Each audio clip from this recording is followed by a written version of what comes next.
as you listen to the word of God, wenn ihr dem Wort Gottes zuhört, which is the truth, das die Wahrheit ist. the truth will make you free. Die Wahrheit wird euch freisetzen. And that is why we need to understand the truth. Und deswegen sollen wir die Wahrheit verstehen. So we need to pay extra attention to the word of God. Also deswegen müssen wir besondere Aufmerksamkeit dem Wort Gottes schenken. Praise God. Preiset den Herrn. Hallelujah. Halleluja. So today we study on the word of God from 1 Thessalonians 5:23. Also heute studieren wir das Bibelwort 1. Thessaloniker. 1. Thessaloniker Kapitel 5, Vers 23. And the very God of peace sanctify you wholly. Er selbst, der Gott des Friedens, heilige euch ganz und gar. The very God of peace sanctify you wholly. Er selbst, der Gott des Friedens, heilige euch ganz und gar. And I pray, God, your whole spirit and soul and body be preserved blameless unto the coming of our Lord Jesus Christ. Und bewahre euren Geist, eure Seele und euren Leib unversehrt, damit ihr ohne Tadel seid bei der Ankunft unseres Herrn Jesus Christus. And this is the prayer this afternoon. Und das werden wir diesen Nachmittag beten. And we all pray to God Und wir alle beten zu Gott, that our whole spirit dass, and soul and body dass unser ganzer Geist, unsere ganze Seele, Körper, be preserved blameless dass es makellos bleibe unto the coming of our Lord Jesus Christ. bis zu der Ankunft unseres Herrn. So if I have to ask a person, what is a man made of? Wenn ich eine Person frage, aus was besteht ein Mensch? So the person will say, I got a body, Also die Person wird entweder sagen, aus dem Körper, I got a mind, ich habe einen Körper, eine Psyche, but the Bible says, no, man has got three parts. aber die Bibel sagt, der Mensch besteht aus 3 Teilen. Not two, but three.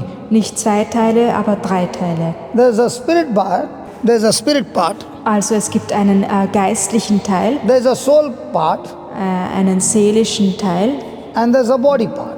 und einen leiblichen Teil. So when God created man Also als Gott den Menschen erschaffen hat, in his likeness and image, nach seinem Abbild, he created man perfect, dann hat er den Menschen perfekt erschaffen, perfect in his spirit, also perfekt im Geist, perfect in his soul, also perfekt in der Seele and perfect in his body. und perfekt in seinem Körper. And because he was perfect Und weil er perfekt war in the Garden of Eden, im Garten Eden, everything was good. deswegen war alles gut. There was no sickness, Da gab es keine Krankheit, no disease, keine Leiden, no curse, keinen Fluch, no sorrow, keine Leiden, no pain. keine Schmerzen. Everything was good that God created man. Also alles war gut, was Gott an dem Menschen erschaffen hatte. Praise God. Preiset den Herrn. Now there was one thing that God had told Adam. Aber es gab eine Sache, die Gott Adam gesagt hat. I give you this Garden of Eden, Ich gebe dir diesen Garten Eden, just as I am the owner of heaven.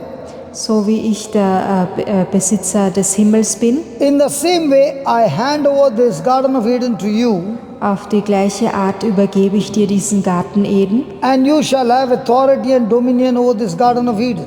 und du sollst die Autorität über diesen die Autorität haben und über diesen Garten You herrschen. shall rule it Du sollst darüber herrschen and take care of it, und du sollst dich darum kümmern and everything shall be subject to you. und alles ist dir unterworfen. Now remember, Satan is a fallen angel. Und erinnert ihr euch, der Satan ist ein gefallener Engel. He is a created being. Er war ein erschaffenes Wesen. He cannot create anything. Er kann nichts erschaffen. Praise God for that. Preiset den Herrn dafür. God has created you and me in His likeness and image. Gott hat dich und mich erschaffen nach seinem Abbild und Ebenbild. Therefore, we are not the creators. Aber wir sind nicht die Schöpfer. But through God, Aber durch Gott. we are His co-creators. Aber durch Gott sind wir seine Miterschöpfer. So Satan, who is annoyed with God's creation, Also der Teufel, der mit der Schöpfung Gottes genervt he ist, comes into the Garden of Eden illegally, kommt illegal in den Garten Eden, speaks to Eve, spricht mit Eva and says to her, und sagt zu ihr, if you eat the fruit of this tree, wenn du die Frucht dieses Baumes isst, you shall become like God. dann wirst du so wie Gott werden. You shall know the difference between good and evil. Dann wirst du die Erkenntnis haben von Gut und Böse. And this is the problem with us. Und das ist das Problem mit uns. Eve was already created in the likeness and image of God. Also Eva wurde nach dem Abbild Gottes erschaffen. She was already like God. Sie war schon Gott ähnlich. Satan is a liar. Der Teufel ist aber ein Lügner. Whenever he opens his mouth, he only speaks lie. Wann immer er seinen Mund öffnet, wird er nur Lüge Because to sprechen. speak lie, you need fear. Weil um die Lüge auszusprechen, brauchst du die Angst. Have you ever had fear? Ja. So did you speak fear at that time, lie or truth? It was dependent on the No, whatever it is. Yeah. So where there is fear, the person speaks lies. So lies is the cause of fear. Also, dort, wo eine Person Angst hat, fängt er an zu lügen. Das heißt, die Angst ist eine Ursache des Lügens. But when it came to Jesus, he never spoke in fear, he spoke in faith. And wherever you have faith, you speak the truth. Also, Jesus hatte aber immer in der Wahrheit gesprochen und im Glauben. Und also wann immer du glaubst, dann sprichst du eigentlich dann die Wahrheit. And Jesus said, Satan is the father of lies. Und Jesus hat gesagt, der Satan ist der Vater der Lüge. Every time he opens his mouth, he speaks fear. Und jedes Mal, wenn er seinen Mund öffnet, spricht er aus Angst. In other words, he speaks lies. Also mit anderen Worten, er sagt die Lüge. In other words, he speaks against the word of God. Und mit anderen Worten, er spricht gegen das Wort Gottes. When God said, you will surely die, Als Gott gesagt hat, du wirst sicherlich sterben, Satan said, you will surely not die. sagte der Satan, du wirst sicherlich nicht sterben. Satan invents lies to speak against God's word. Also der Teufel erfindet Worte, um gegen Gottes Wort zu sprechen. If God deceived, God deceived. Wenn Gott also belogen hätte, She got fooled. Eve got fooled. Yeah. Okay. With the lies of the devil. Ja, die Eva wurde mit Lügen des Teufels also betrogen, also belogen. She ate the fruit, Sie hat dann die Frucht gegessen, gave it to her husband Adam. hat es ihrem Ehemann, dem Adam, gegeben They both ate the fruit. und sie haben beide die Frucht gegessen. The moment they ate the fruit, In dem Moment, wo sie die Frucht gegessen especially Adam, haben, besonders der Adam, because the instruction was given to Adam, weil die Anweisung besonders Adam gegeben wurde, not to Eve. also die Anweisung nicht davon zu The essen. Bible says, because of Adam's disobedience, Die Bibel sagt, wegen des Ungehorsams des Adams sin came into the world, kam die Sünde in die Welt and this power to rebel against God und diese Rebellion gegen Gott brought physical death, hat den physikalischen Tod gebracht, spiritual death, den spirituellen Tod, sickness and disease, Krankheiten, sorrow and pain, Sorgen, Kummer, curse, Fluch, every kind of destruction. Also jede Art der Zerstörung. God never designed it. Gott hat das nie entworfen. Man's disobedience Also der Ungehorsam der Menschheit activated the power of Satan hat die Kraft von Satan aktiviert, to destroy everything that was good. um alles zu zerstören, das gut war. And after that, Adam and Eve had children, Und danach hatten Adam und Eva Kinder and they had the nature to rebel against God.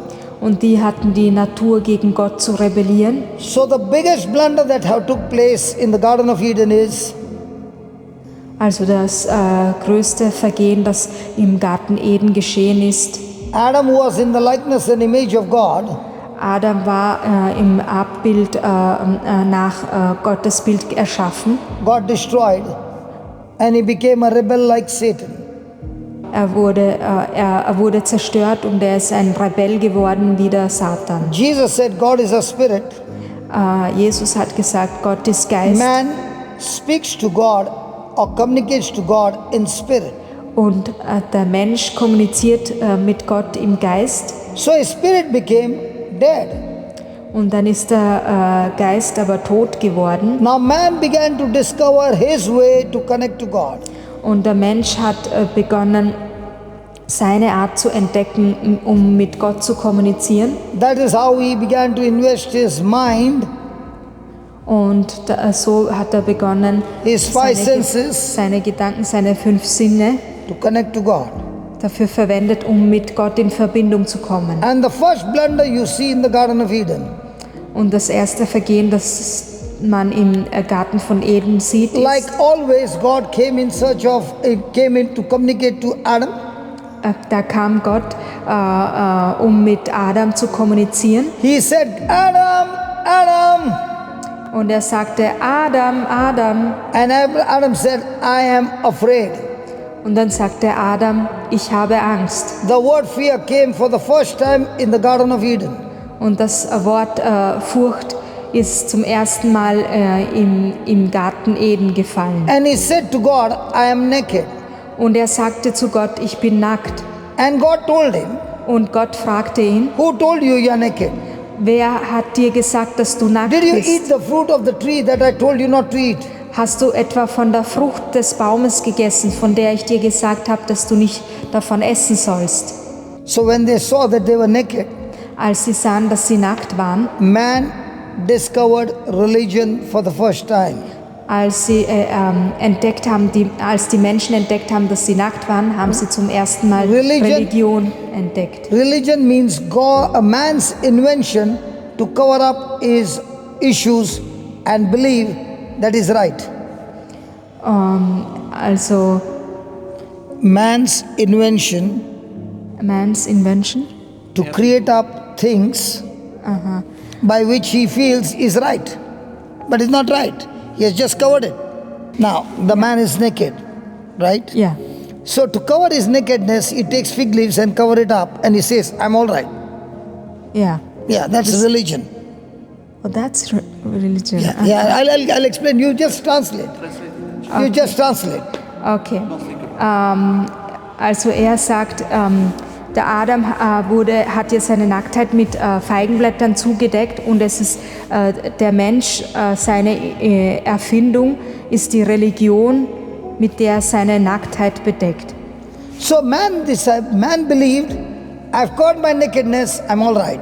Und der Mensch hat dann geglaubt, Adam hat dann geglaubt, ich habe meine Nacktheit bedeckt, ich bin jetzt in Ordnung. That is man's invention, not God's. Das ist die Erfindung des Menschen, nicht Gottes Erfindung. And therefore to save man, Und um den Menschen zu retten God sacrifices an animal. und um den Menschen zu retten, hat Gott ein Tier geopfert. God wants an animal skin to cover that shame, Also wann immer Gott das Fell eines Tieres braucht, um die Nacktheit zu bedecken, God would have said to one animal, I want your animal skin. dann sagt Gott zu einem Tier, ich brauche dein Fell. That animal would have said, I did not do the blunder, that man did the blunder. Dann wird das Tier sagen, ich habe nicht das Vergehen gemacht, also der Mensch hat das gemacht. I am innocent. Ich habe nichts verbrochen, I'm ich bin innocent. unschuldig. That man is guilty. Dieser Mensch ist schuldig. You should kill him. Du solltest I'm ihn innocent. töten. Ich bin eigentlich unschuldig. And God said, that's exactly what I want. Und und dann sagt Gott, ja, das ist genau das, was ich machen will. Because an innocent has to become substitute for the guilty. Weil ein Unschuldiger als Ersatz für den Schuldigen herhalten And soll. that's how God sacrificed an innocent animal, Und so hat Gott ein unschuldiges Tier geopfert, made him a substitute, hat ihn zu einem Ersatz gemacht and an innocent animal died in place of Adam and Eve. und ein unschuldiges Tier ist anstelle von Adam und Eva gestorben. Now this is God's system. Das ist Gottes System. So when he covered them with animal skin, Und als er sie bedeckt hat mit dem Tierfell, that skin is also covered with the blood. ist dieses Fell auch mit dem Blut, The Bible says life is in the blood.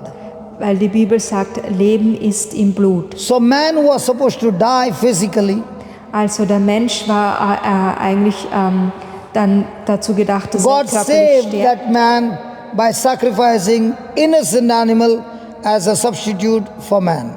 Und Gott hat den Menschen gerettet, indem er ein unschuldiges Tier anstelle des Menschen geopfert So hat. God made a system Also Gott hat ein System erschaffen, by which man has to sacrifice an innocent animal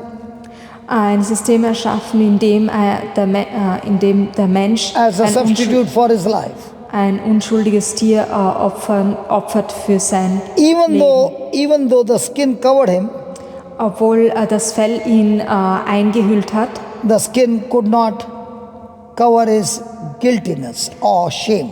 also obwohl das Fell ihn umhüllt hat, konnte es nicht seine Schande, seine Schuld So every zudecken. man was covered up for a year, Also jeder for 1 year.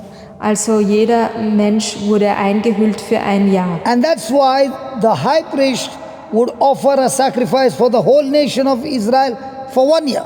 Und das ist der Grund, warum der hohe Priester, the high priest brings an offering for 1 year.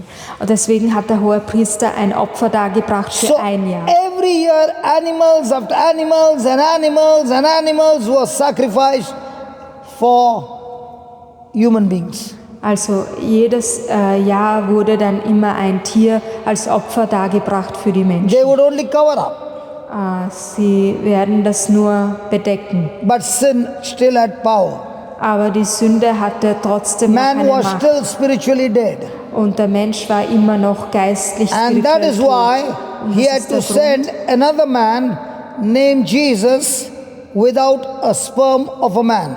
also deswegen musste Gott einen anderen Menschen erschaffen, der nicht gezeugt war, Jesus nämlich. Sin came into the world through Adam, not through Eve. Sünde kam auf die Welt nicht durch die Eva, sondern durch Adam. It was Adam's disobedience that brought sin. Also es war der Ungehorsam des Adam, das die Sünde gebracht hat. So, in us, the nature to rebel against God comes from a man, not from a woman.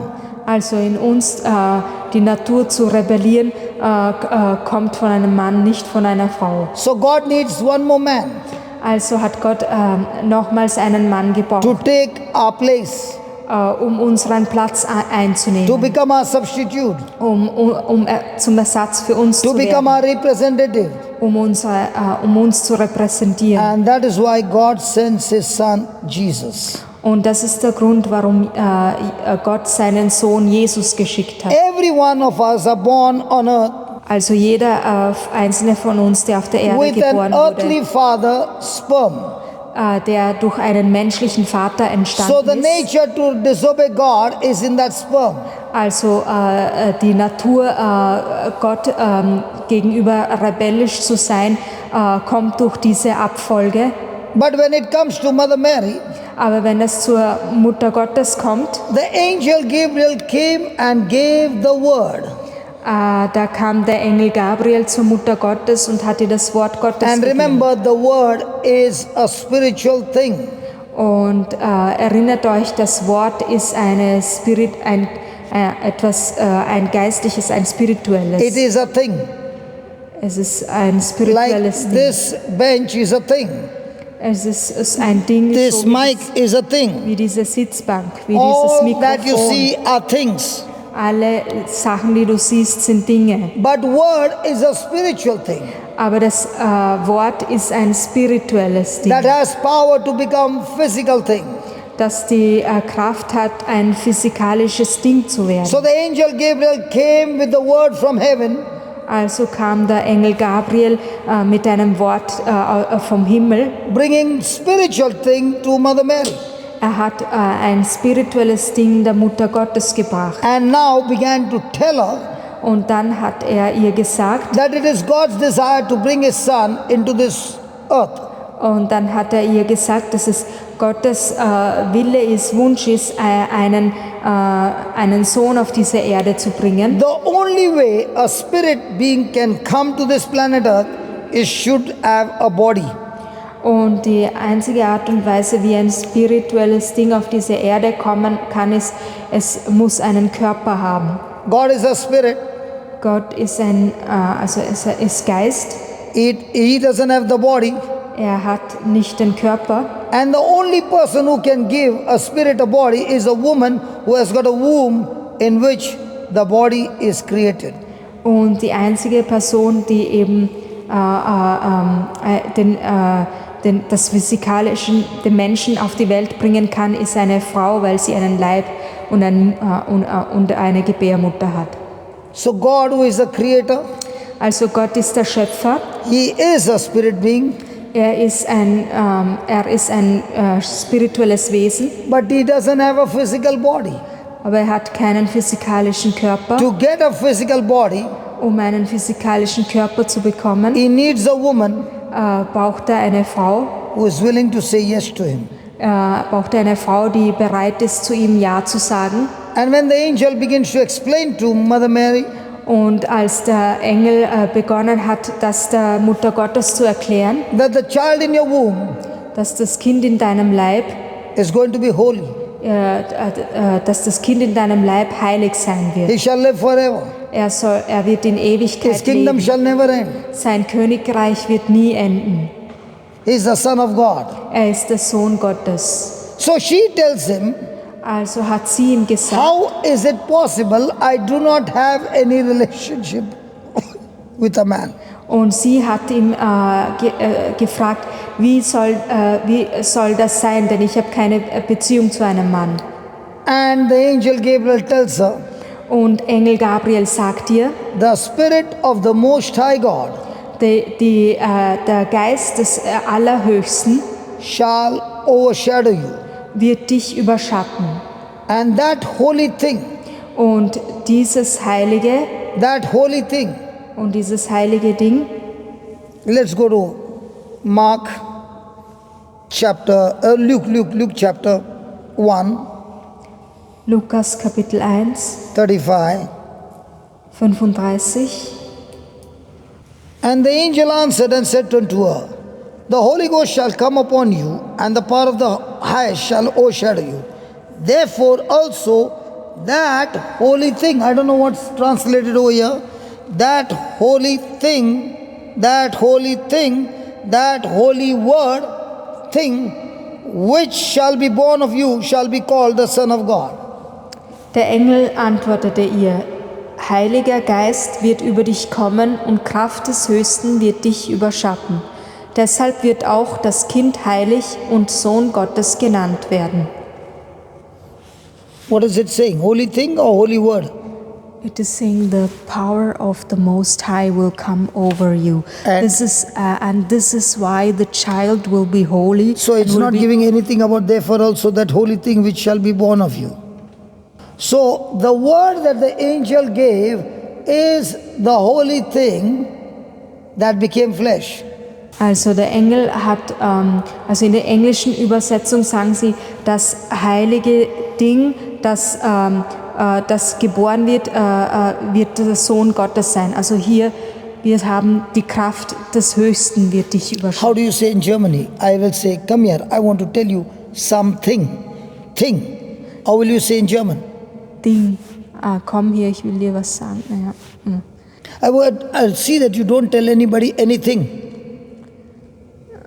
So words are things. Yeah, words are Did you know that? things. Yeah, it is. Yeah, It's not in German language. Yeah, it's like thing, but So now what the angel is saying, the word that I brought is spirit thing. When you say yes, the Holy Spirit will work on that seed, holy thing, and turn it from spiritual to physical life. also der Engel hat ihr gesagt, das heilige Ding, was er ihr bringt, wenn sie Ja dazu sagt, dann wird der Heilige Geist es in die physikalische, also in die körperliche Natur verwandeln. So you must remember, this is so important, that the birth of Jesus was not from the sperm of Joseph, but the birth was from the Spirit of God fertilizing the seed, the holy thing that angel Gabriel brought, and that's how the conception took place. Ja, es ist halt bei Jesus, er ist durch das Wort Gottes entstanden. Er ist nicht so wie die anderen Menschen entstanden und das Wort Gottes durch den Heiligen Geist hat ihn erschaffen. Eben, er wurde nicht durch den männlichen Samen erschaffen wie die anderen Menschen, sondern durch das Wort Gottes, durch das Wirken des Heiligen Geistes. So what's the difference between our birth and Jesus' birth? So verschieden sind eben unsere Geburt und die Geburt Jesu. Our birth, we have the nature to sin. In uns, durch unsere Natur haben wir, also durch unsere Geburt haben wir auch die Natur geerbt zu sündigen. We are born a rebel against God. Also wir sind geboren und sind zugleich also Rebellen Our gegen Gott. spirit is dead from the day Adam disobeyed God. Also unser Geist ist tot seit dem Tag, an dem Adam gesündigt hat. But when Jesus came, Aber als Jesus gekommen ist, he is perfect in all his ways, aber als Jesus kam, war er perfekt in allen just the Wegen. way God created Adam to be perfect.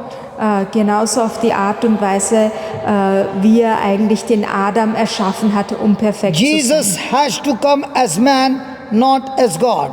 Also Jesus musste als Mensch kommen, nicht als Gott. Did you understand up till here? Habt ihr das bis hierher verstanden? This is when the healing will start, if you understand this. Das ist, wie die Heilung stattfinden wird, wenn ihr das verstanden habt. So we as man Also wir als Menschen are born defective sind also von Geburt an defekt, because our spirit is dead.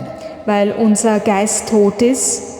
We operate through our five senses, Wir funktionieren durch unsere 5 Sinne and our five senses cannot ever understand und unsere 5 Sinne können nie the things verstehen, of the kingdom of God. was die Dinge des Reich Gottes sind. Can you see the internet connection, Wi-Fi? Can you see it with your senses? No. Can you see the radio signal? No. Can you see the SIM network signal? But is it there? Yeah, it's there because it works. It is there because I see it on my mobile. Also er hat gefragt, ob man den WLAN, die Verbindung sehen kann, ob man von der SIM-Karte die Verbindung sehen kann. So, wir können es nicht sehen, aber wir können feststellen, wenn es funktioniert, dass es da ist. But is it existing? Aber existiert das? Yes. Can I feel it? Kann ich es spüren, fühlen? No. In other words, if you go for X-ray, you can't see the ray, but it can show you what's happening inside your body. Also genauso ist es mit den Röntgenstrahlen. Wir können nicht sehen, was im Körper drinnen ist, aber das Röntgenbild zeigt uns dann, wie es im Körper ausschaut. I am told you are a technician. I learned it, yeah, but I don't practice it. Whatever, you learned it. Yes. Yeah. Can you see what's happening inside your body? No. No. But as a technician, you seeing the instruments, can you now see what is defective? Ja, when you use it. Yeah. Explain. Also, Yeah, explain. Ja, also man kann als Röntgenassistenz oder wenn du Laborassistenz bist, du kannst nicht sehen, was im Körper ist, aber du kannst es, wenn du es untersuchst, kannst du sehen, was drinnen ist. X-ray can be seen? Kann man, The rays can be seen? no, No. But can it show you the condition of your bones? ja. Yeah.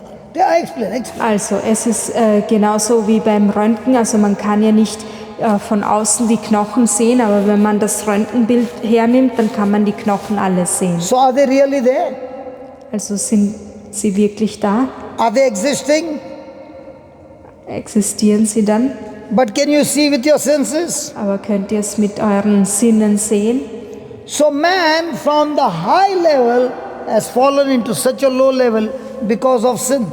Also der Mensch, der eigentlich für das hohe Level erschaffen wurde, ist runtergefallen durch die Sünde auf das niedrigste And we Level. read in the first scripture, 1 Thessalonians 5, 23, Und wir lesen im 1. Thessalonicher: the very God of peace sanctify you wholly. And I pray God, your whole spirit and soul and body be preserved blameless unto the coming of our Lord Jesus Christ. 1. Thessalonicher 5,23: Er selbst, der Gott des Friedens, heilige euch ganz und gar und bewahre euren Geist, eure Seele und euren Leib unversehrt, damit ihr ohne Tadel seid bei der Ankunft unseres Herrn Jesus Christus. Can you put that picture, please? When God created Adam, perfect, good health. Also als Gott Adam erschaffen hat, hat er ihn auf allen 3 Ebenen perfekt erschaffen. When Adam sinned, dead, soul and body corrupted. Also als Adam gesündigt hat, war der Geist dann tot und Körper und Seele waren dann beschädigt. Jesus said, Angefechtet, ja. true worshippers worship God in spirit and in truth, not with emotions or feelings. Also das Wort Gottes sagt, man soll Gott im Geiste anbeten, nicht durch Gefühle oder Emotionen. So every child born from the time of Adam's disobedience, spirit dead, soul and body. Also jedes Kind, das nach der Zeit von Adam an erschaffen wurde, war der Geist tot und hatte einen... God is a spirit. Also Gott ist Geist. He communicates to man in spirit. Gott kommuniziert mit dem Menschen im But Geist. when man's spirit became corrupted, Aber als der Geist des Menschen man is trying to connect God with his soul mind. also als das aber angefochten war, das Seele, dann... That is his 5 senses. That is his 5 senses. Yeah, can you repeat the sentence because it was too fast? God is a spirit being. Ja, Gott ist ein geistliches Wesen. God is a spirit. Also Gott ist Geist. Man can communicate to God in spirit. Also der Mensch kann mit Gott kommunizieren im Geiste. And this being dead, Und dieser Geist ist now man is tot. trying to connect God with soul. Jetzt versucht der Mensch, sich mit Gott durch die Seele zu He verbinden. cannot. Er kann nicht, Because he cannot understand spiritual things. weil er kann spirituelle Dinge nicht verstehen. And that's why Und Jesus comes to this earth. Und das ist der Grund, warum Jesus auf diese Erde kommt. Not only to take our sins, Nicht nur, um unsere Sünden wegzunehmen, but destroy that rebellious nature aber um die rebellische Natur zu and zerstören restore us back und uns wiederherzustellen nature mit seiner Natur and make our spirit alive. und unseren Geist wieder And lebendig that zu is called machen. as born again. Und das wird bezeichnet als Born wiedergeboren. again means Also wiedergeboren heißt, Jesus shed his blood, Jesus hat sein he Blut gave his life ausgegossen, for all hat of us, sein Blut für alle we who believe in vergossen. Und wir, die an ihn glauben, baptized in him. sind getauft in When ihm. we believe, Wenn wir glauben, the Spirit of God dann wird der comes Geist and gives Gottes us a new life. kommt und gibt uns ein neues It is Leben. called as a born again life. Es wird dann als wiedergeborenes So when you're born Leben again, bezeichnet. Wenn du wiedergeboren Your bist, spirit has become perfect. dann wird dein Geist And perfekt your sein spirit is sealed by the Holy Spirit. und dann your blood is sealed, your By spirit, the Holy Spirit. und dein Now this spirit has become alive. Okay. Your spirit being is now sealed by the Holy Spirit. und dein geistliches Sein ist jetzt mit dem Heiligen Geist besiegelt. Your spirit and God's spirit became one. Dein Geist und Gottes Geist sind eins So when God geworden. looks at you now, Also wenn Gott dich jetzt He can anschaut, see your spirit just like Jesus. dann kann er deinen Geist sehen, so And wie den this Geist is the work Jesu. of the Holy Spirit. Und das ist das Werk des Heiligen Geistes. And that's why Jesus said, the word of God says, God so loved the world Und deshalb sagt das Wort Gottes, Gott hat die Welt so sehr geliebt, that He gave His only begotten Son, dass er seinen einzigen Sohn hingab, that whosoever believes in Him. damit alle, die an ihn glauben, He did not say about any good work. also er hat nichts über gute He did Werke not speak gesagt, about your effort. er hat nichts über deine Those who Bemühungen believe in gesprochen. Him Jene, die an ihn glauben, shall have everlasting life. sollen ewiges So your Leben haben. everlasting life is this life. So, also dein ewiges Leben ist das Leben. And now your spirit has become alive. Und dann ist dein Geist lebendig, Your faith is here. dein Glaube ist dort, The Bible faith is here. der Bibelglaube ist dort. Your intelligence, your emotions, your feelings, your five senses are here. Und deine Intelligenz und deine Emotionen And sind hier. this person who is spirit and soul Und jene Person, die Geist und lives Seele in a hat, house called the body. lebt in einem Haus, das The heißt day the man Körper. is dead, Und an dem Tag, wo der Mensch the body stirbt, remains. the body, Remains. dann bleibt der Körper. He looks like he's alive. Es schaut aus, als wäre But er the spirit lebendig, and the soul has gone out. aber die Seele und der Geist This sind weg. body starts decaying. Und dann beginnt der Körper zu Within verwesen 2 or 3 days it starts smelling. und innerhalb von 2-3 Tagen So beginnt this es zu spirit- verwesen und zu stinken. Has a choice to think, feel and choose. Und dieser Geist hat einen Willen, um zu denken und zu wählen. Even your soul has got the power to think, feel and choose. Und auch deine Seele hat die Kraft zu fühlen, zu denken und auszuwählen. These two are always opposite to each other.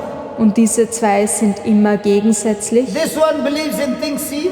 Und diese Seele glaubt an die Dinge, die This gesehen one werden. believes in the things not seen recorded in the Bible. Und der Geist glaubt an Dinge, die nicht gesehen werden können, aber die in der Bibel stehen. So your battle now is, Also dein Kampf jetzt ist, this is perfect.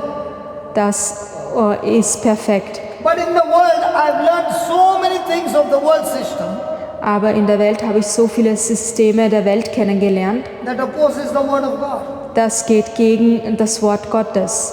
So the power to heal me, Also die Kraft, um mich zu the heilen, power to live a victorious life, die Kraft, um ein siegreiches Leben zu führen, ist in meinem Geist. and what is in my spirit Und was in meinem Geist ist, cannot touch my body, kann nicht meinen Körper but there is berühren, a soul in between aber da ist eine Seele dazwischen, which only believes things that are seen.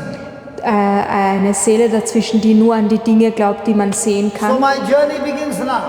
Also meine Reise beginnt My jetzt. soul is saying, Meine Seele sagt, I believe what I see. ich glaube I das, believe was what ich I sehe. feel. I believe what I feel. Ich glaube das, was ich spüre, fühle.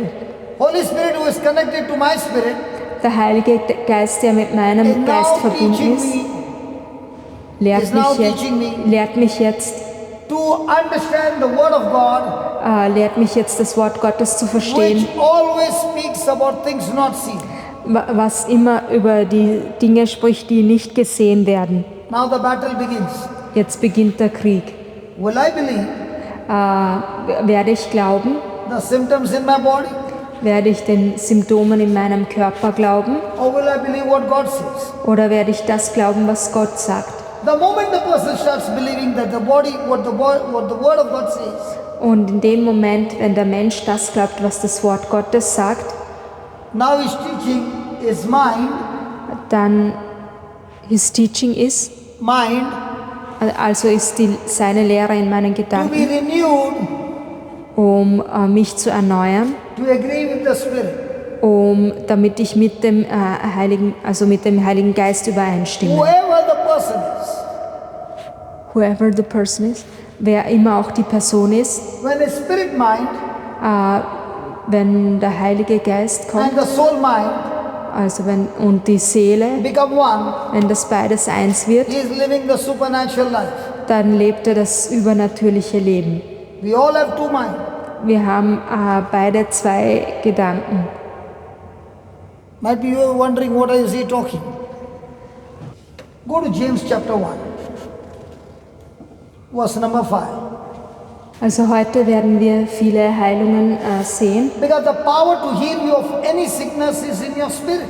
weil die Kraft, um jede Krankheit zu heilen, liegt in deinem Geist. But this power in the spirit cannot enter your body Aber diese Kraft des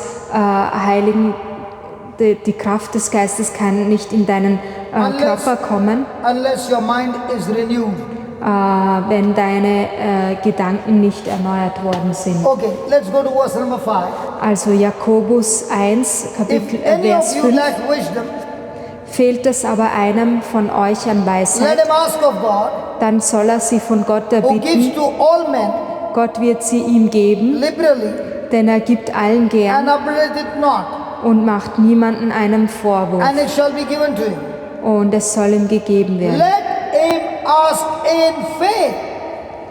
Wer bittet, soll aber im Glauben bitten. Und Whenever you say faith, also, whenever you say faith, wann immer du Glaube sagst, it means things not seen. dann bedeutet das Dinge, die nicht gesehen werden. It means things not sensed with my senses. Es bedeutet Dinge, die nicht mit meinen 5 Sinnen So wahrgenommen God is werden saying, können. let him ask in faith. Also Gott hat gesagt, er soll im Glauben bitten. Asking in faith means asking according to the word of God. Also im Glauben bitten heißt nach dem Wort And Gottes whenever you say word of entsprechend God, and bitten. whenever you say word of God, it means not sensed with my senses. Und wann immer du das Wort Gottes sprichst, dann kannst du es nicht mit deinen 5 Sinnen wahrnehmen. Example, my dear sister. Hello. Zum Ja, Beispiel diese Schwester Do zum you Beispiel. believe there is a lady sitting next to you? Glaubst du, dass da eine Dame neben dir sitzt? Yeah. Good. Do you believe there is somebody sitting next to you? Glaubst du, dass jemand neben dir sitzt? Yeah. On the same bench. Yes, that's the Who is sitting next to you? holy tabernacle, she says. She said guardian angel is sitting next to her. How did you get that? How do you know? Can you see the angel? Woher weißt du das? Kannst du den Engel sehen? Then what made you believe that? Und was hat dich dann Because you daran believe God glauben saying, lassen? I've given my angel charge over you. So on one side, I can see the lady, I don't need faith. On the other side, I can't see the angel, I need faith. Also auf der anderen Seite kann ich die Dame sehen, dafür brauche ich keinen Glauben. Und auf der anderen Seite gibt es den Schutzengel, aber dafür brauche ich den Glauben, um das zu sehen. Now when God is saying, I put my angel charge over you, Und wenn Gott jetzt sagt, ich gebe dir einen Engel, der über dich wacht, are you going to ask angels to come with you or God has put them charge over you? und wirst du Gott dann bitten, wirst du dann die Engel bitten, mit dir zu kommen, oder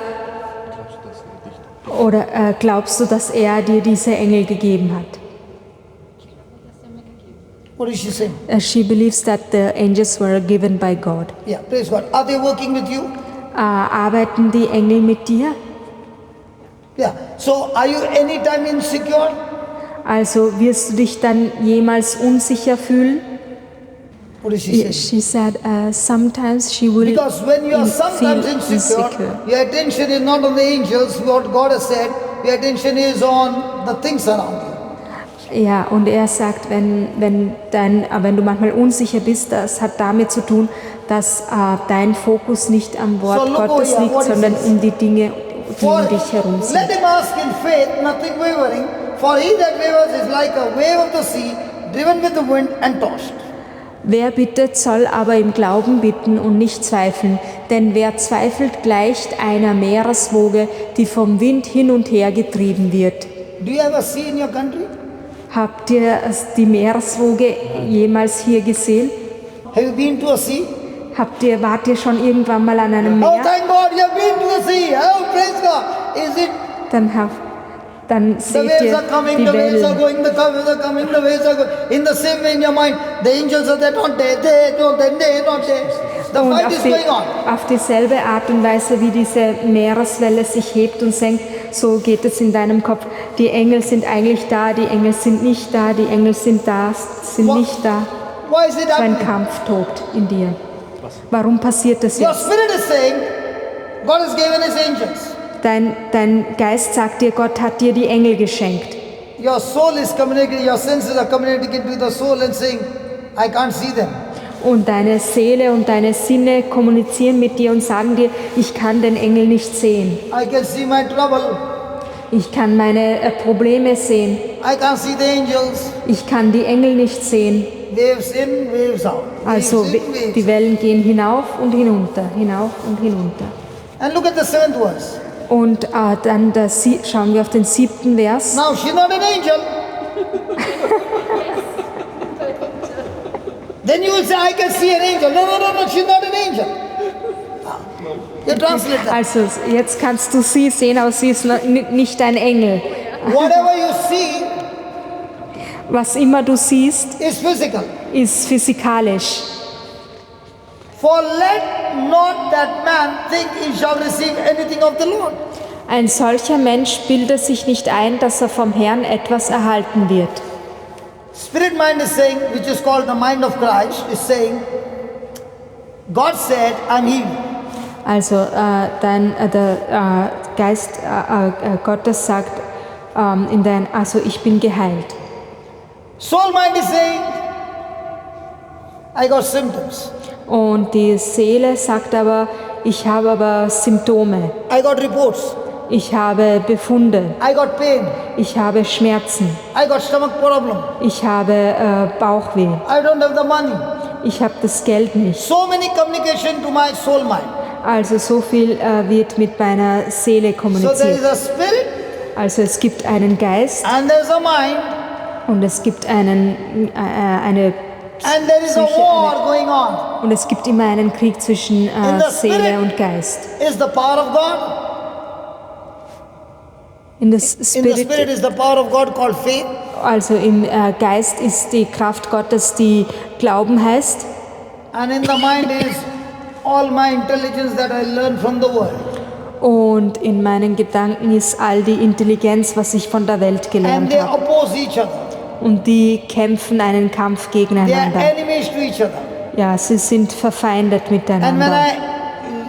when I believe the things of the world, Und wenn ich die Dinge der Welt glaube or I believe my senses, oder wenn ich meine 5 Sinne glaube, it is called the carnal nature dann wird es als fleischliche Natur or the bezeichnet natural human nature oder als natürliche, also als die menschliche Natur or the man who lives by his senses. oder der Mensch, der durch seine 5 Sinne lebt. So what's your battle now? Also was ist jetzt dein Kampf jetzt? Use the word of God Verwende das Wort Gottes, as a shampoo from heaven verwende es als Shampoo vom and Himmel scrub this mind day and night und wasche deine Gedanken Tag und Nacht. till you start believing what the word of God says. Und Bist du glaubst. bis du glaubst, was das Wort Gottes sagt. So 8 verse. 8. Vers. A double-minded man. Er ist ein Mann mit 2 Seelen. In Germany, is it given that double-minded or single-minded? Ist double-minded. So how many minds do you have? Also wie viele Seelen hast du? 2. But which mind do you use every day in your life? Aber welche Seele benutzt du jeden Put the Tag in picture deinem on, put the Leben? picture on. Do you use this mind, which is supernatural, or this mind, which is carnal? Also welche Seele verwendest du dann? Die eine Seele, die übernatürlich ist, oder die Seele, die used which word? The Why soul don't you that come here? Come here. Come here. it is. Come, Did you say come. Karma? Or Carnal, did- carnal. Okay. Und dann gibt es die Ebene, die Seelenebene, die fleischlich ist, die fleischliche Seelenebene. So do you believe what the word says, then it is the spirit mind? Glaubst du, das, was die übernatürliche Seele sagt? Do you believe what your senses say, that's the carnal mind? Oder glaubst du das, was deine 5 Sinne sagen? Das ist dann die fleischliche Seele. So double-minded. Also 2 Seelen. So in our everyday life, which mind do we use? Also in unserem alltäglichen Leben, welche Seele benutzen wir dann? If you never opened your Bible, Also wenn du nie deine Bibel geöffnet hast, you're living on this mind. dann wirst du auf dieser fleischlichen Seele leben. This mind can never give you anything supernatural. Also diese Seele wird dir nie was Übernatürliches geben können. The person who believes in Jesus, Aber die Person, die an Jesus glaubt, Jesus makes him a new creature, dann aus dieser Person macht Jesus eine neue and that's Schöpfung. when he gets a new spirit. Und das ist dann, wenn er eine neue Seele bekommt. Unless you're born again, Bis du nicht wiedergeboren bist, you'll never get the thirst for the Bible. dann kriegst du nicht den Durst nach der Bibel. That's why there are so many Christians Deswegen gibt es so viele Christen, who go to church all their life die in die Kirche ihr ganzes Leben lang gehen and they never open the Bible und sie öffnen nie die Bibel and live the most miserable, anxious, worried, fearful, depressed life. und sie leben das meist ängstliche Leben, also Just sorgvolle because Leben. you went to church Nur weil du in die does not Kirche mean you're living on this one. heißt nicht, dass du auf If you dieser never anderen open the Seele Bible, eben if you never lebst. open the Bible, Wenn du nie die Bibel öffnest, you'll live a defeated life. dann lebst du ein besiegtes Leben. So as a Christian, Als ein Christ, what is my life? was ist mein Leben? My life from now on Mein Leben von nun is to an teach this mind ist, dieser Seele zu lehren, what the word says. was das Wort Gottes sagt. Let me give an example. Lasst mich ein Beispiel geben. Yes, last night I went with father to a family. Letzten Nacht bin ich mit dem And there was a young Fahrer boy. zu einer Familie gegangen. How old is that boy? Und This young boy is 14 years old. Und dieser junge Mann war nur 14 Jahre alt And I was speaking to him und ich habe mit ihm gesprochen and I asked him, und ich habe ihn gefragt, have you ever done surgery?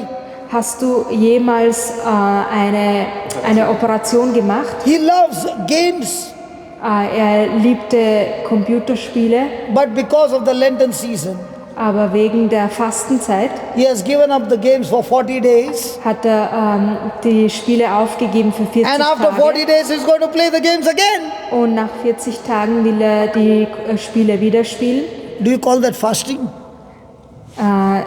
Bezeichnet man das als Fasten? It's called dieting.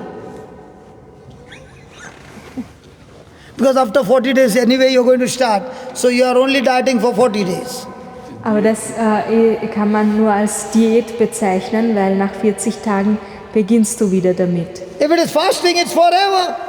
Wenn es Fasten ist, dann ist es für immer. Then I asked this boy, Dann habe ich diesen Jungen you are gefragt, playing the game, du spielst das Spiel, what's the use? was ist der Nutzen? I'm also playing the game. Ich spiele auch das Spiel. I'm also playing the game. Ich spiele auch das Spiel. And I killed that sickness. Und ich habe diese Krankheit besiegt. You play the game, Spielt ihr das Spiel, you don't kill anything. dann bringt sie It's only on niemanden the um. screen. Es ist nur am The screen is off, the Bildschirm. game is off. Also wenn der Bildschirm aus ist, dann ist das Spiel aus. But what game I play, Aber welches Spiel spiele ich? sure kill. Aha, the game. Yeah, the game that I play is kill the second. Translate Okay. Also das Spiel, das er spielt, das wird mit Sicherheit die Krankheit abtöten. And I told him I'll give you an example. Und ich habe ihm gesagt, ich werde ihm ein Beispiel geben. This is the heart, Das ist das which is Herz, called a spirit. das genannt It wird has got a Geist. mind. Es hat eine Seele, This is your mind, das ist die andere where Seele, your emotions are, wo deine Emotionen where your sind, five senses are. wo deine 5 Sinne sind. If you believe from here, Wenn du dort glaubst, you'll kill the problem. dann wirst du das Problem If umbringen. you believe from here, Wenn du von dort glaubst, the problem will kill you. dann wird das Problem dich So how do umbringen. you differentiate? Also wie könnt ihr da Whether you believe unterscheiden, from here wenn du von dort or you glaubst believe from here? oder wenn du von oben The glaubst? boy said, I don't know. Der Bub sagte, ich weiß es So I nicht. told him, I'll teach you. Und ich sagte zu ihm, ich Then we werde can es be dir ready for the beibringen. surgery. Dann können wir bereit sein für die Operation. So I said, if you have 10 euros Ich sagte zu ihm, wenn du 10 Euros hast and you spend 7 euros und dann gibst du 7 Euro aus, by helping a poor man, indem du einen armen Menschen hilfst, how many euros will you have? The lady in a black wie viele Euros suit, come on. wirst du dann übrig 3. haben? What about your friend? 3. What about the lady in the brown? 3. What about you? 3. What about the person with the band? 3. What about the grandpa? Grandpa? 3. Okay, grandma? So this family is a family of all 3. They are united. Can you see they are united? They are all united. Translate that. Ja, also es ist eine Familie von 3, also eine Union, eine Gemeinsamkeit von 3. Yesterday also I met the family, they were united and all of them gave me the same answer, 3. Also gestern habe ich die Familie gefragt und die Familie haben auch alle 3 gesagt. And I said, you're so very wrong. I said, yes, very wrong. I said to them, they are so very wrong. Und ich habe zu ihnen gesagt, sie liegen da falsch. What's your answer? You have 10 euros and you gave 7, how many euros do you have? 3, I said. 3, so she's also wrong. Yeah, I'm also wrong. Okay. I don't Okay. Now, you gave that answer 3 because you learned in school. Also ihr habt die Antwort 3 gegeben, weil das habt ihr in der Schule gelernt. Because that's what the teacher taught you. Weil das ist das, was der Lehrer euch beigebracht But we are hat. not in the teacher school, we are in the Bible school. Aber wir sind jetzt nicht in der Schule vom Lehrer, sondern We wir are sind in the jetzt in der kingdom of Bibelschule. Also wir sind jetzt im Reich Gottes. So let us see what Jesus has to say. Also lasst uns schauen, was Jesus zum Sagen Go to the hat. Bible, Geht zur Bibel. Luke 6:38. Lukas 6:33. Gift. So when you gift, is it minus or multiplication? Also wenn ihr gebt, ist es Addition oder Subtraktion Give that, oder Multiplikation. give dann wird euch ingegeben. Gebt, dann wird auch euch gegeben werden. Then, Ein gutes, volles, gehäuftes, überfließendes Maß wird man euch in den Schoß legen. so according to Jesus, Also nach Jesus, when you give, wenn du gibst, it shall be given to you. dann soll es dir gegeben werden. Good measure, Ein gehäuftes Maß. pressed down, shaken together, running over. Shall men give unto Überfließendes your bosom? Maß. Ein volles, gehäuftes, überfließendes Maß. So when you said 3, is it carnal or is it spiritual? Then it will be carnal. Carnal. And what is spiritual? What the word says. The word says überfließendes Maß. Over in abundance. Yeah, so it's multiplication. Also ist es eine Multiplikation. So yesterday also you heard, Ja. and today also you gave me the same carnal answer. Ja. So with your carnal answer, will you live a victorious life? It's your choice. Now, do you believe God's word? I believe in God's word. Yeah. Then the answer wouldn't have been 3. The answer would have been what this word says. You are saying you believe God's word, but very, very sorry, you are believing with your carnal mind, not a spirit mind. Whether you like it or not, that's the truth. Yeah, you have to learn it.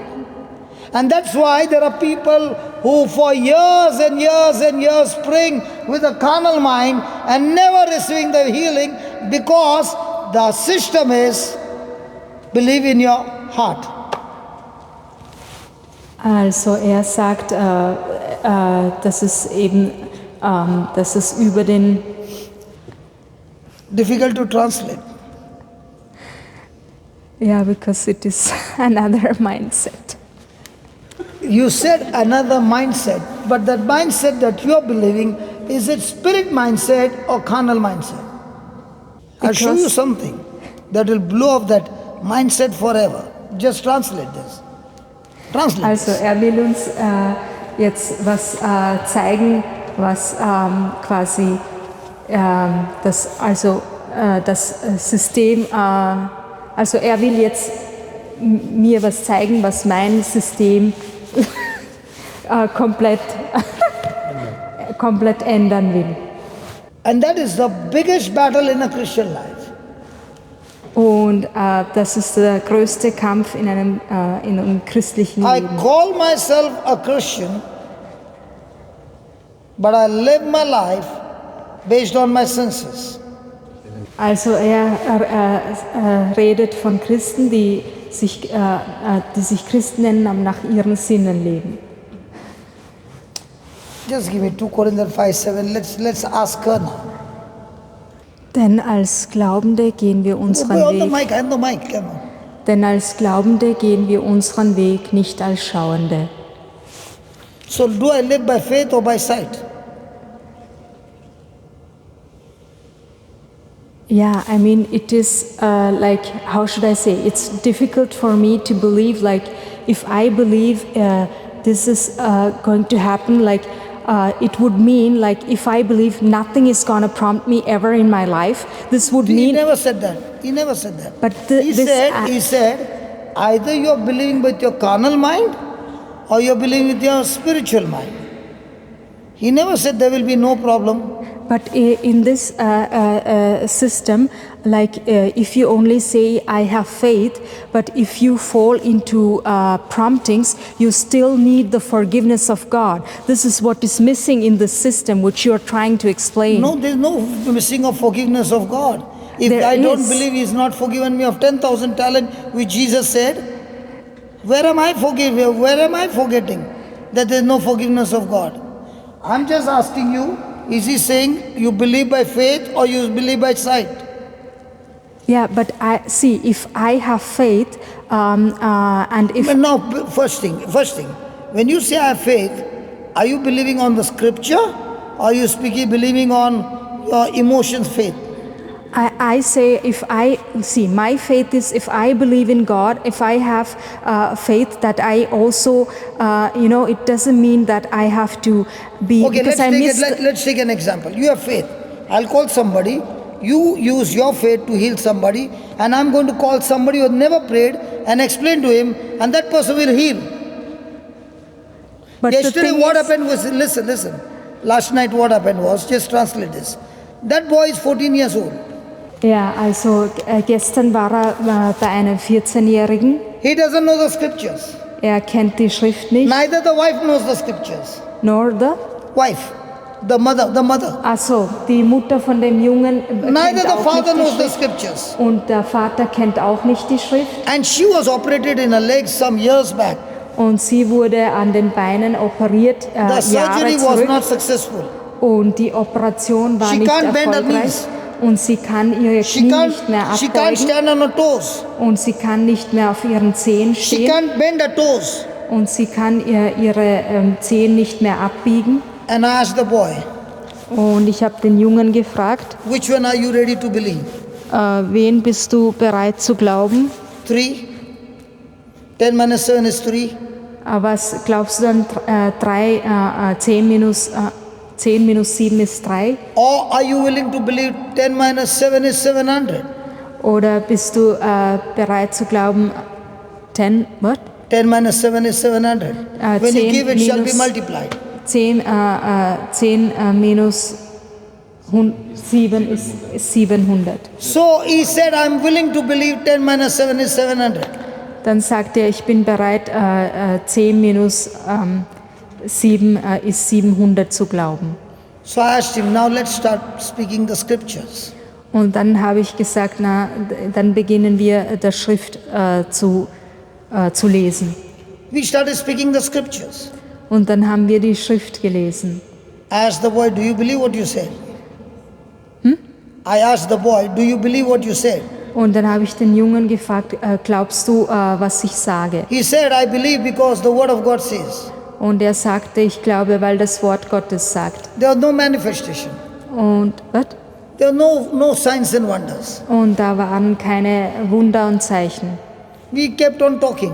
Und dann haben wir weitergesprochen. Suddenly the mother got up Und dann ist die Mutter aufgestanden and she walked to the toilet. und sie ist auf die Toilette gegangen. When she came back, Und als sie zurückgekommen ist, she told her husband, hat sie ihren Mann see, now I gesagt, can stand on my toes. und dann hat sie gesagt, See, I schau, can bend now. ich kann auf meinen Zehen stehen, ich kann mich jetzt beugen. Now, was the boy an expert in faith? War der Junge ein Experte im Glauben? He understood the system. Er hat das System verstanden. This is electric power. Das ist elektrischer Strom. An electrician, if he connects the wire right, Also wenn ein Elektriker den Stromleitung richtig verbindet, the light will be on. dann wird das Licht angehen. But if the electrician makes some mistake, Aber wenn der Elektriker irgendeinen Fehler macht, the same electric power can kill him. kann die gleiche elektrische Leitung ihn töten. God's kingdom is a system. Gottes Reich ist ein System.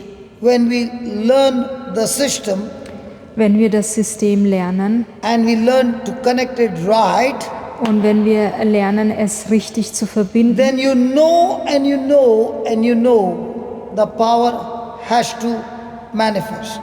und dann weißt du, dass die Kraft sich That is why we manifestieren learn soll. the kingdom of God system. Dann siehst du, dass sich die Kraft Gottes manifestieren soll. Deswegen müssen wir das System vom Reich Gottes kennen. So, when a person got born again, Also wenn ein Mensch wiedergeboren wird, the fullness of God, according to the Bible, is in my spirit. also wenn ein Mensch wiedergeboren wird, dann ist die Fülle Gottes in meiner Seele, in meinem God has Geist. changed my nature from a rebel Dann hat to Gott, a submitting to God. dann hat Gott meine Natur von einem Rebellen zur anderen Natur, And die that is purely the sich Gott mercy and übergibt. grace of God. Und das ist die Gnade und Erbarmen I'm not Gottes. operating on my strength, Ich arbeite nicht mit meiner Kraft, but I'm operating on the strength that God has given me freely through Christ Jesus. aber ich arbeite auf der Kraft, die mir gegeben wurde durch This becoming perfect is Jesus not my Christus. doing. This becoming perfect is not my doing. und wenn das perfekt wird, das ist nicht meine Handlung. The Bible says, whoever is in the Lord Und die Bibel sagt, wer immer is im a new Geist ist, creature. ist eine neue He is a new Schöpfung. creation. Er ist eine neue Schöpfung. All his past is over. Alle seine And Vergangenheit all ist things have vorbei. become new. Und alle Dinge werden neu. So my journey as a Christian, Also meine It's not Reise here. als Christ ist this nicht God has hier. completed. Das hat Gott vervollständigt. My journey as a Christian is to change this. Aber meine Reise als I've Christ learned ist, das zu many verändern. things that contradicts God's word. Also ich habe viele Dinge gelernt, die, And whatever contradicts God's word, there are many things, I'll explain to you. There are many things that contradicts God's word over here. Because I live by sight. I live with my feelings. I live with my emotions. God has brought the Israelites out of Egypt. Gott hat die Israeliten aus And God's intention is to take them to the promised land. Und Gott wollte die Menschen zum verheißenen Land. They are in the border. Und sie sind an der Grenze. And these Israelites are saying, we want to know how the land is. Und die Israeliten wollen wissen, wie das Land ist. So God says, okay, select 12 leaders of 12 tribes. Gott sagt dann halt, wähle 12 Go to Numbers 13. von 12 Stämmen. And they have to go there and spy the land and come back after 40 days.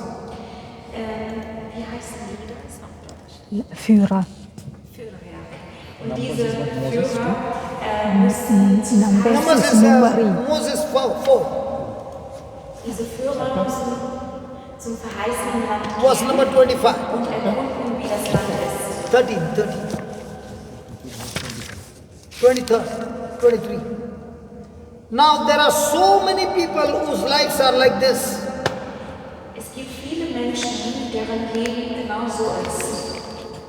They returned from searching of the land after 40 days.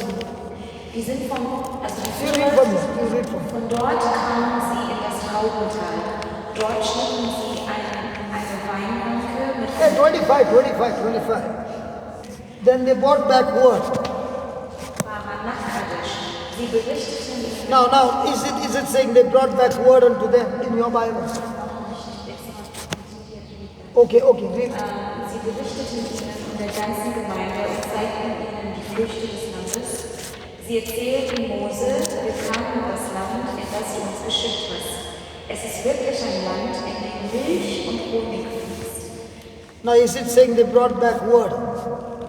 In the 26th verse, they reported, but in the English Bible it says they brought back word unto them. They brought back word unto them. Mit der Übersetzung. 27.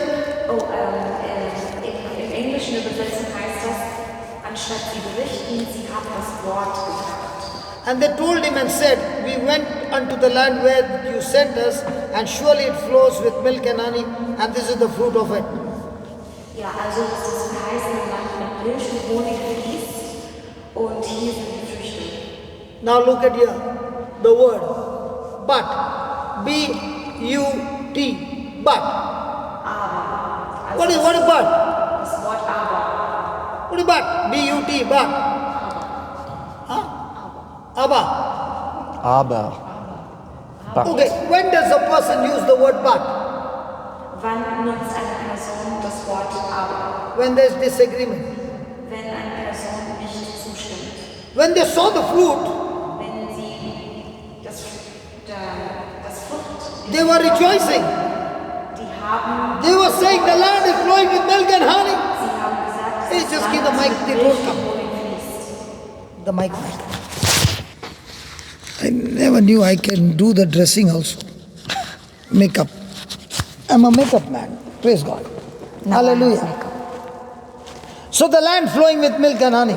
Und so das Land, das mit Milch und Honig But fließt, aber the people be strong das Volk soll stark sein. and they dwell in the land. Im verheißenen Land ist das Volk sehr stark The cities are walled. und die Städte sind They are very bemauert. great. Sie sind sehr groß And moreover, we saw the children of Anak there. und da sind auch die Kinder des Anak. 29. Okay, 29, forget it. 30. Now listen to 30. But Caleb stilled the people before Moses and said, let us go up at once and possess it. We are well able to overcome it.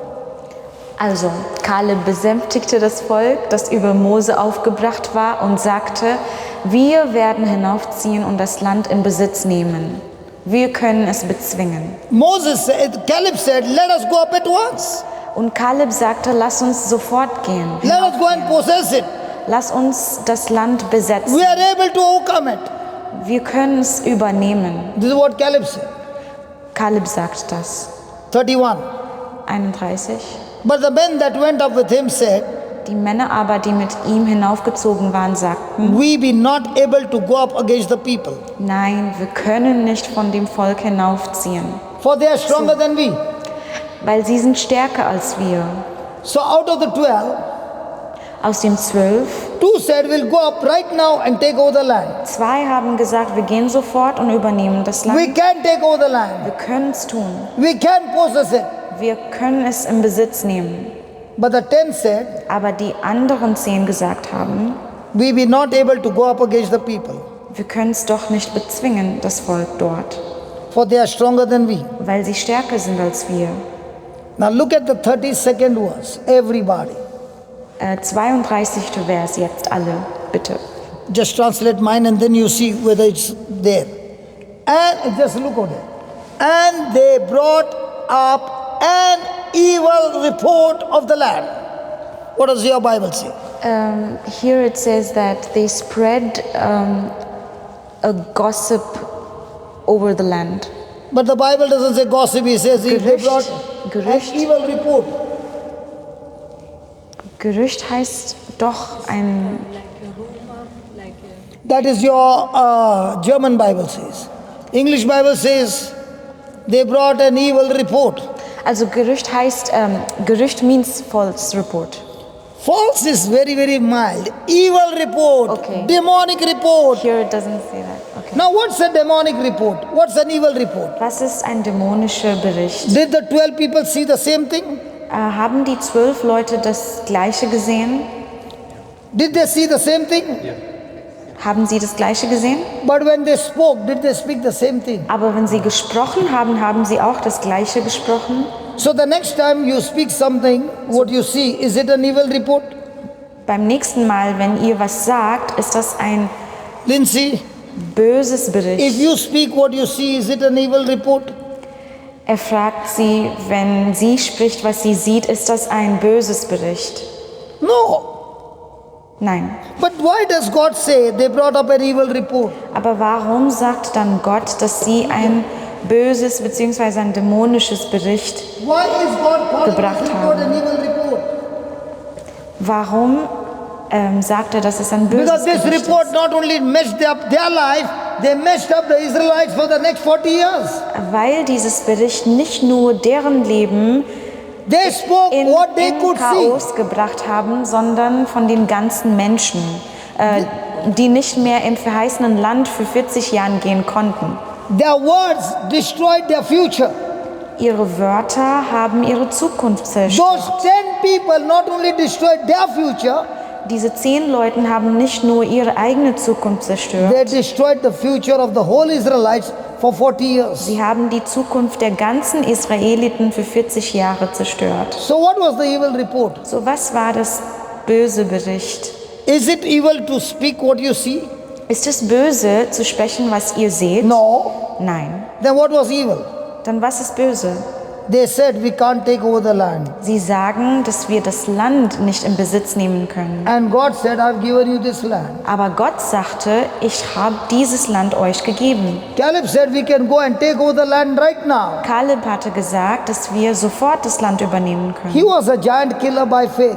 Er war eine giant, Killer.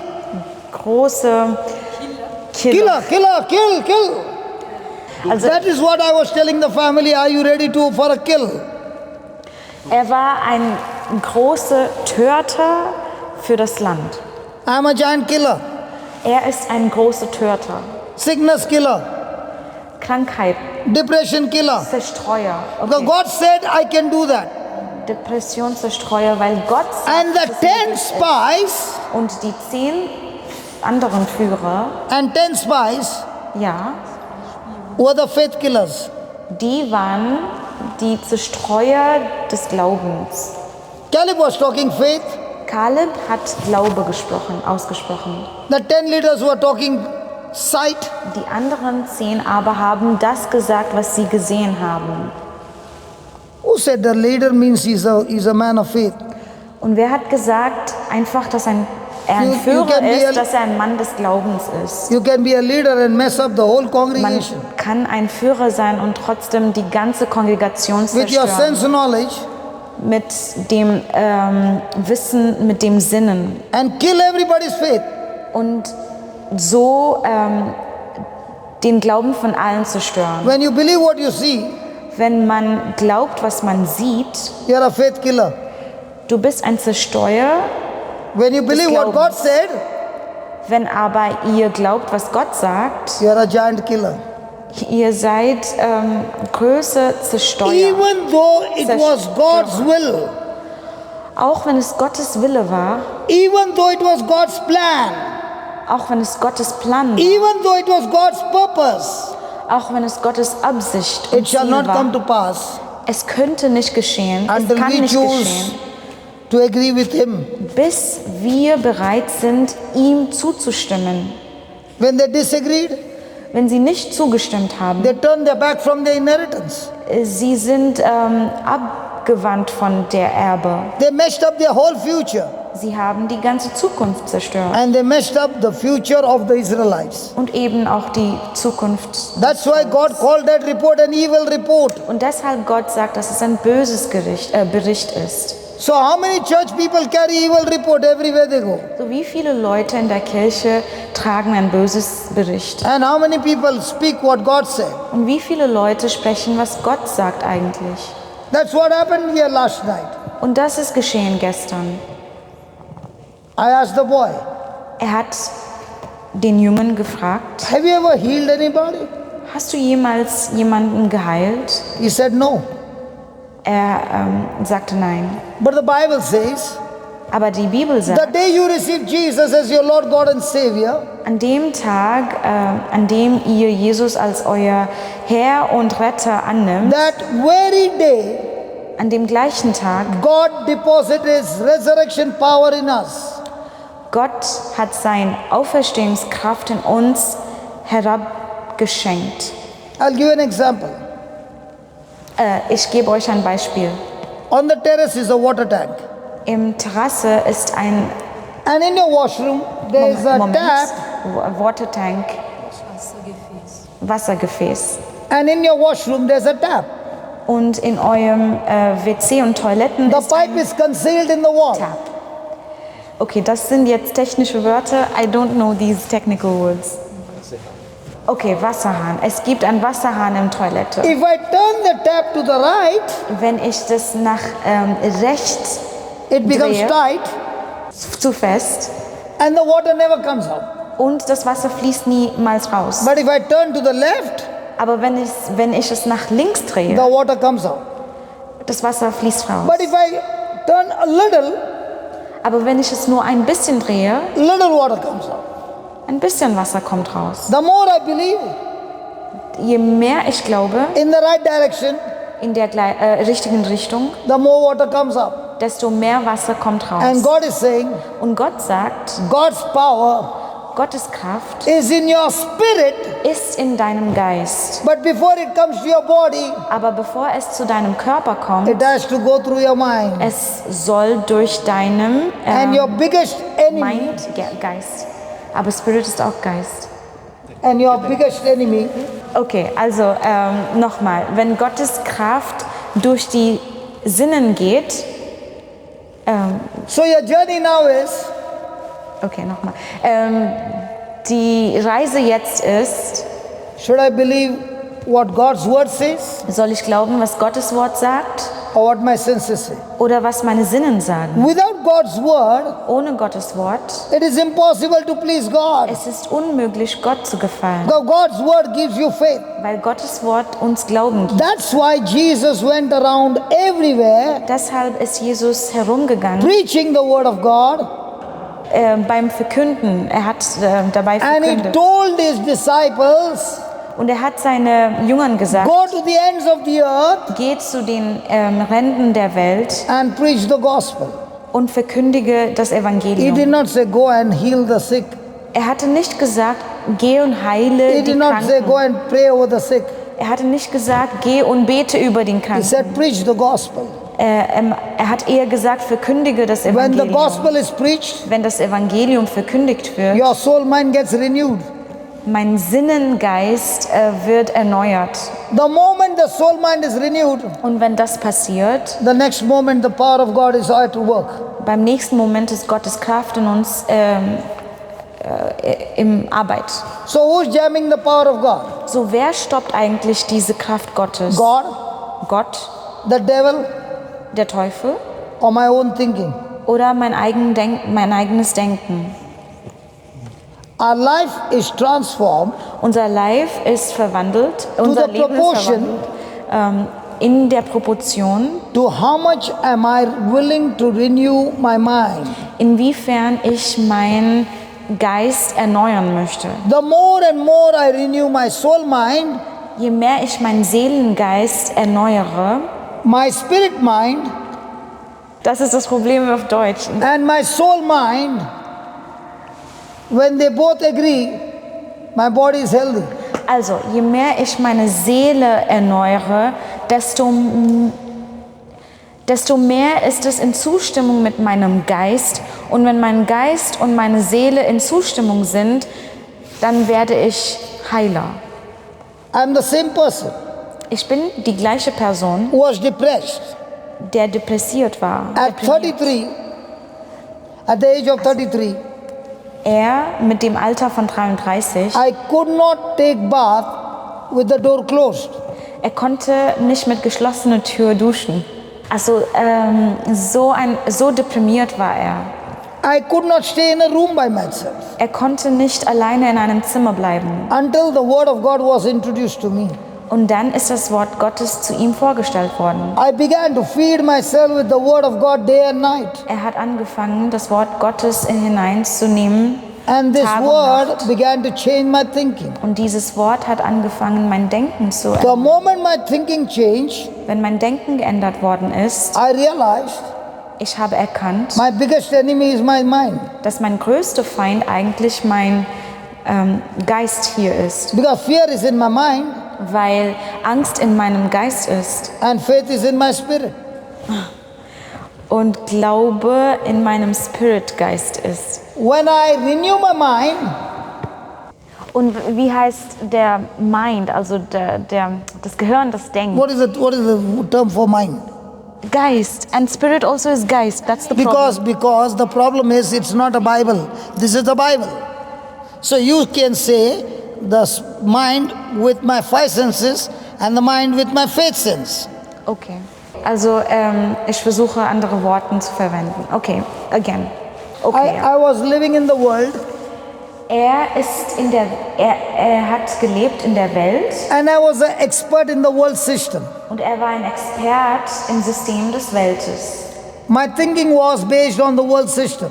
Sein Denken im Verstand war basiert auf dem System Welt. Because of which I lived a sinful life. Und er hat ein sehr sündhaftes Leben gelebt. Sin ruled over my life Sünde hat über ihm Macht genommen and my life became miserable. und sein Leben war miserabel. I did not come to church. Er ist nicht zur Kirche gekommen. I was brought to church. Er wurde zur Kirche gebracht. And now the word of God was being spoken inside the church. Und jetzt war das Wort Gottes innerhalb der Kirche gesprochen. And whatever the word was spoken, Und das Wort, das gesprochen wurde, that became my soap.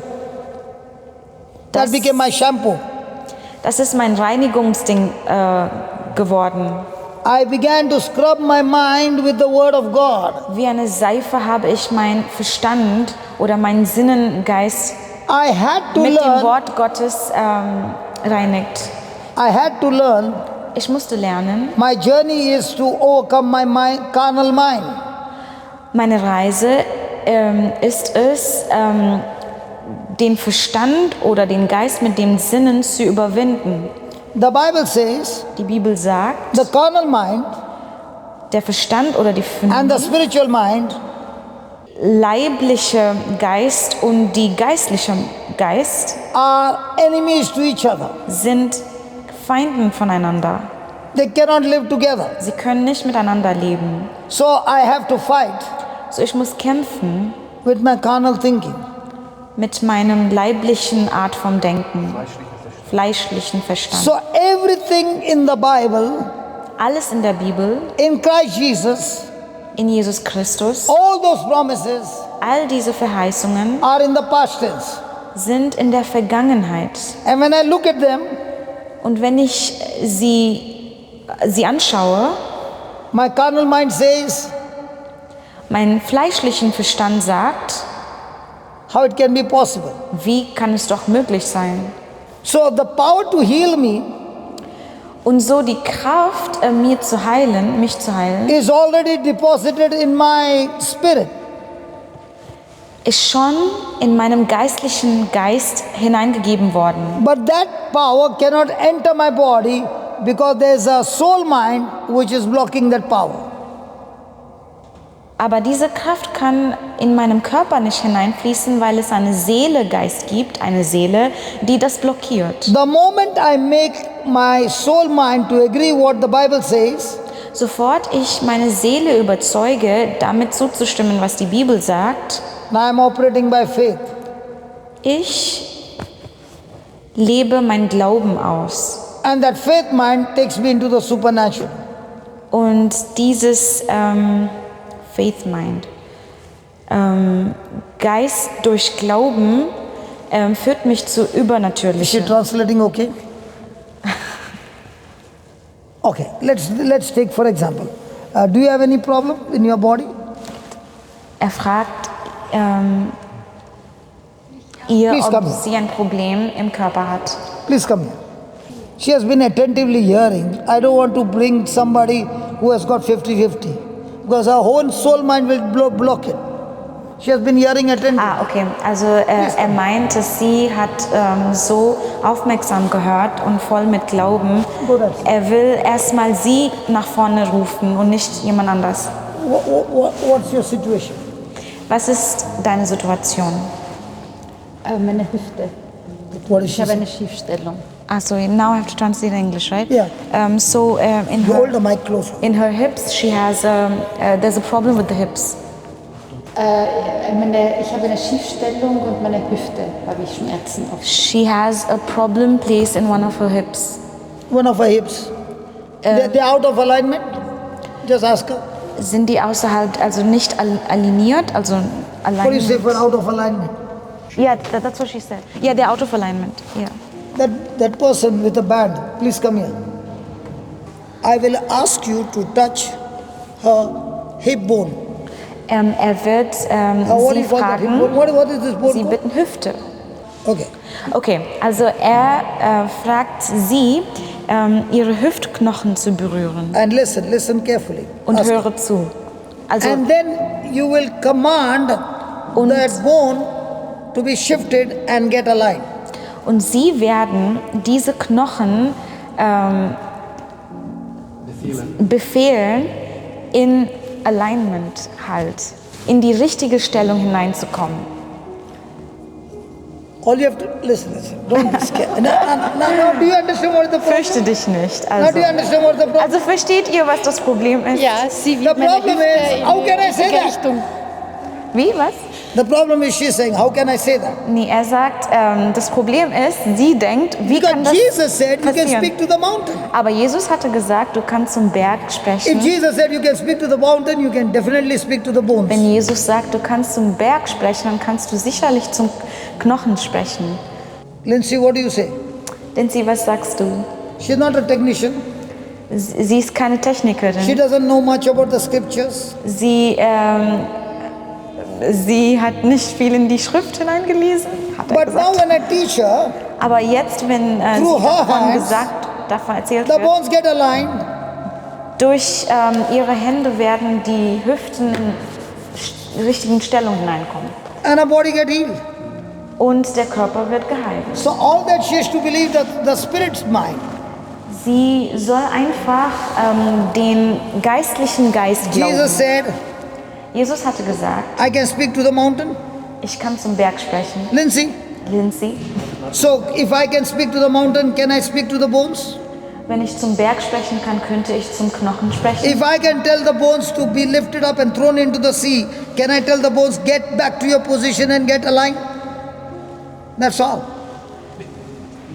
Aber wenn ich zum Berg, hat er gesagt, ich denke, wenn ich zum Berg sagen kann, heb dich empor und geh ins Meer, kann ich doch zu den Knochen sagen, dass sie in die richtigen Stellungen kommen sollen. The pelvic bone, I forgot that. I was searching what bone it is. It's called a pelvic bone. Aber ich weiß immer noch, I don't know what it's What called. is a in German. pelvic bone?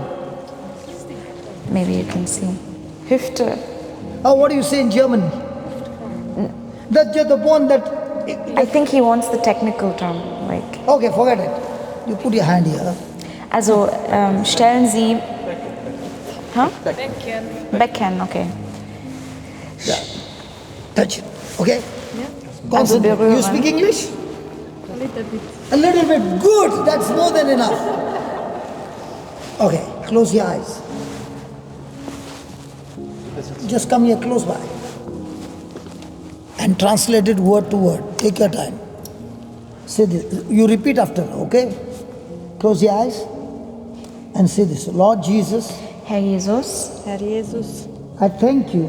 ich danke dir, ich danke dir, You chose me. dass du mich ausgewählt hast, dass du mich You ausgewählt called me dass du mich gerufen hast, hast, dass du mich gerufen hast, to create a miracle ein Wunder zu erzeugen ein Wunder zu zeugen for my friend. für meine Freundin.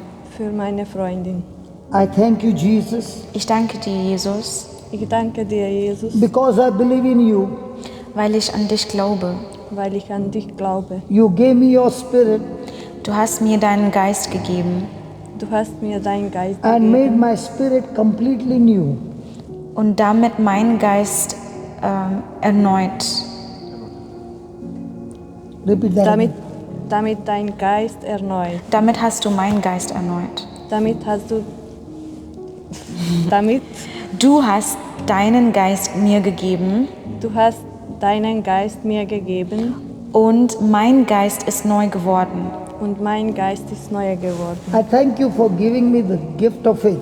Say small lines. Ich danke dir Ich danke dir für das Geschenk meines Glaubens. für das Geschenk meines Glaubens. Lord Jesus, you said, Herr Jesus, du sagtest, Herr Jesus, du sagtest, those who have faith diejenigen, die glauben, diejenigen, die glauben, can speak to the mountain.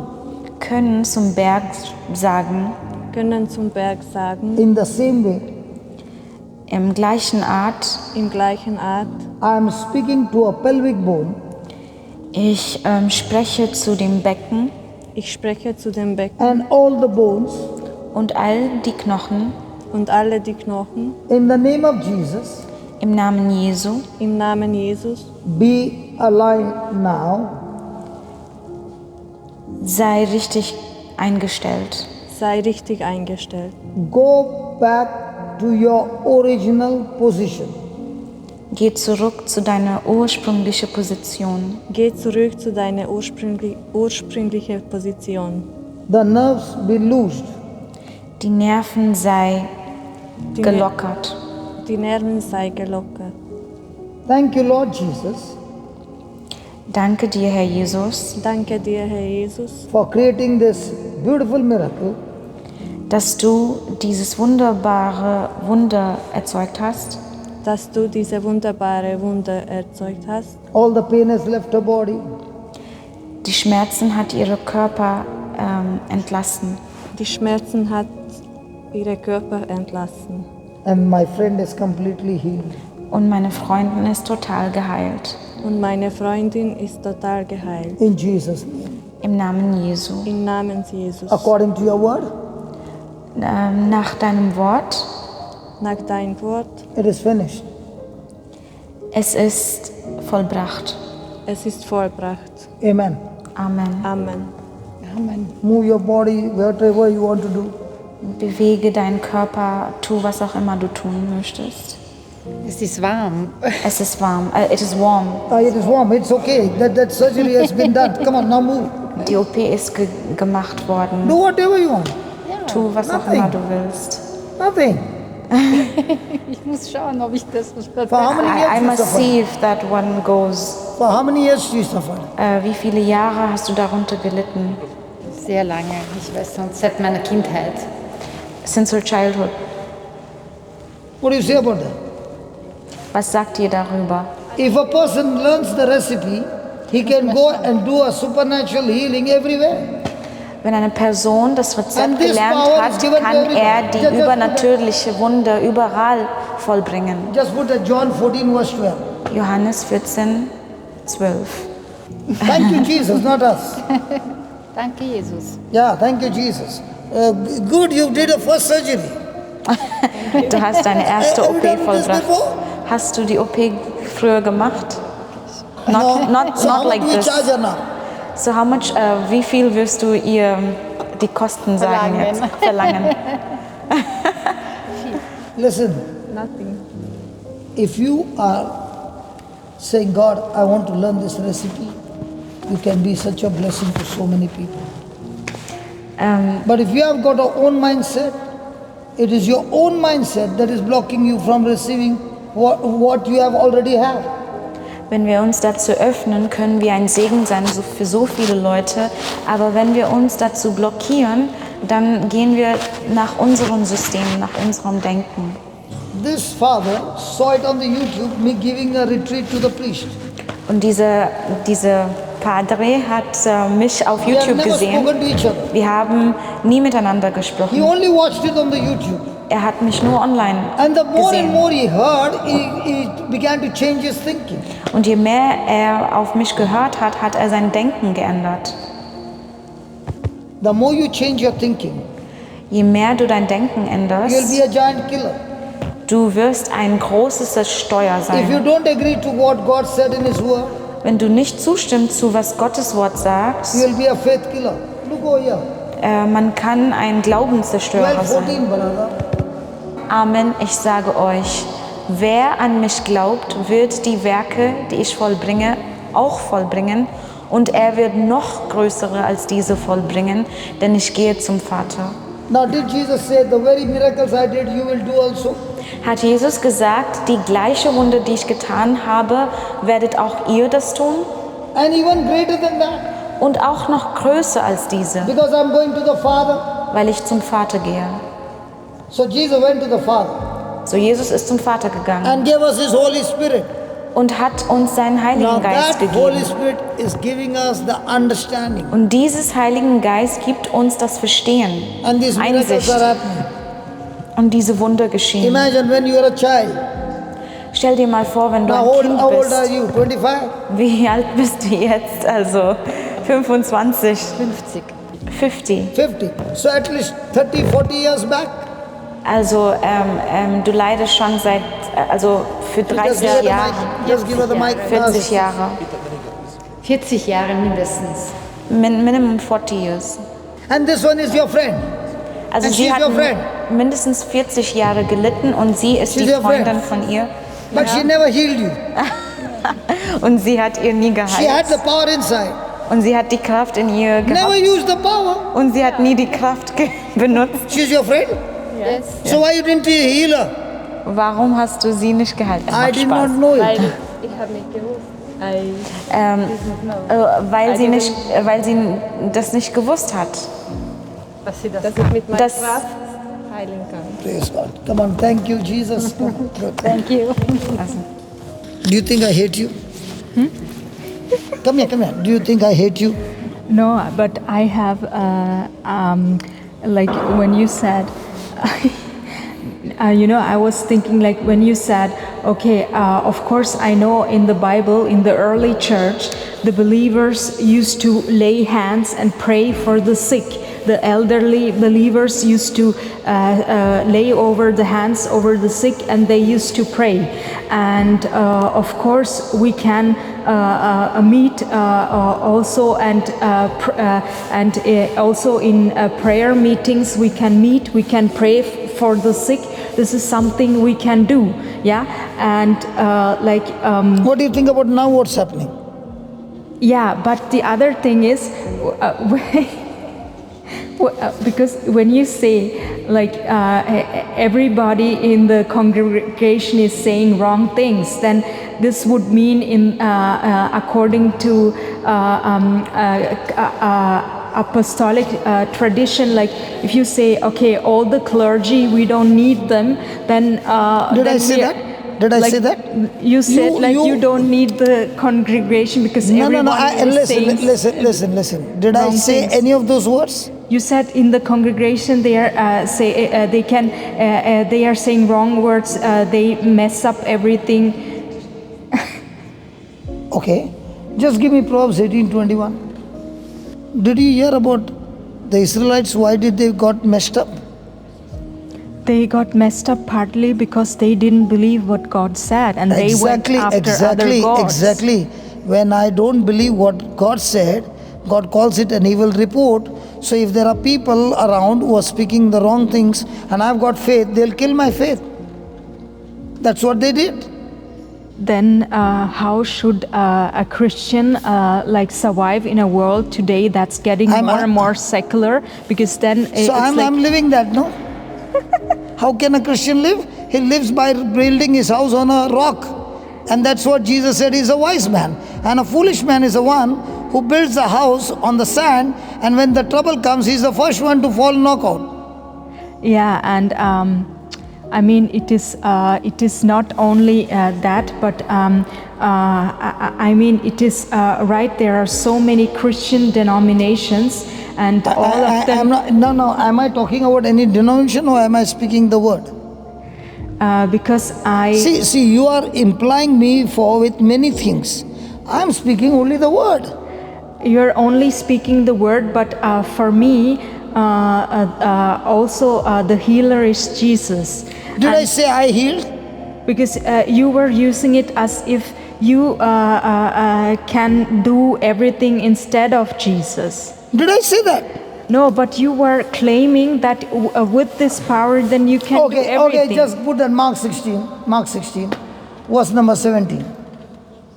Now, for example, this lady was suffering, okay? Now, I asked a lady from behind her own friend, and I showed her a scripture that Jesus said you can speak to the mountain. Now, did she ask Jesus to heal her, or did she take the word and just spoke to the bones? Now, if that gets healed, is she wrong? She is not wrong, but the thing is actually, has God given us the promises? God has given us the promises, and it is also missing. Actually, for me, it's like okay, you do the healing ministry, and then did I do the healing ministry, or am I teaching the truth? Yeah, but you're combining both of them. Because I'll show you. Read this. Wer glaubt und sich taufen lässt, wird gerettet. Wer aber nicht glaubt, wird verurteilt werden. Und durch die, die zum Glauben gekommen sind, werden folgende Zeichen geschehen. Can you read it loudly? Can you read the scripture like you're reading a scripture? Can you read a scripture, what it is saying? Yeah, but it is... Is this Jesus' words or some prophet's word? It is Jesus' word, but it is... No. Please read the passage, then you'll come to know. Please read the passage. Und durch die, die zum Glauben gekommen sind, werden folgende Zeichen geschehen. In meinem Namen werden sie Dämonen austreiben. Sie werden in neuen Sprachen reden. 18. Don't want to underline. Yeah, read 18. Wenn sie Schlangen anfassen oder tödliches Gift trinken, wird es ihnen nicht schaden, und die Kranken, denen sie die Hände auflegen, werden gesund werden. Did he say when you lay hands on the sick, they shall be healed? Yeah, that's what's written there. So what am I doing? You are doing the same. Okay, then 19. Dem Jesus, der Herr, dies zu ihnen gesagt hatte, wurde er in den Himmel aufgenommen und setzte sich zur Rechten Gottes. Jesus went up to heaven. Is he seated at the right hand of the Father? Ja. Yeah. And then 20. Sie aber zogen aus und verkündeten überall. Then der Herr stand ihnen bei und bekräftigte das Wort durch die Zeichen, die es begleiten. Now is it saying they went out and preached? Ja. Everywhere? Ja. And the Lord was working with them? Ja. And the Lord confirmed the word that was preached? Ja. Through wonders. So what am I doing? I am preaching, and the Lord who is working with me is confirming the word with signs and wonders. I am doing what the Bible says to believe. Am I doing something wrong? In my sense, which one would be good, that this lady gets healed, or I tell her I'll pray for you, but I don't demonstrate her to be healed? Yeah, you can demonstrate her to be healed, and also it is the missing point is, yeah, actually I would like to talk to you personally before I talk on screen.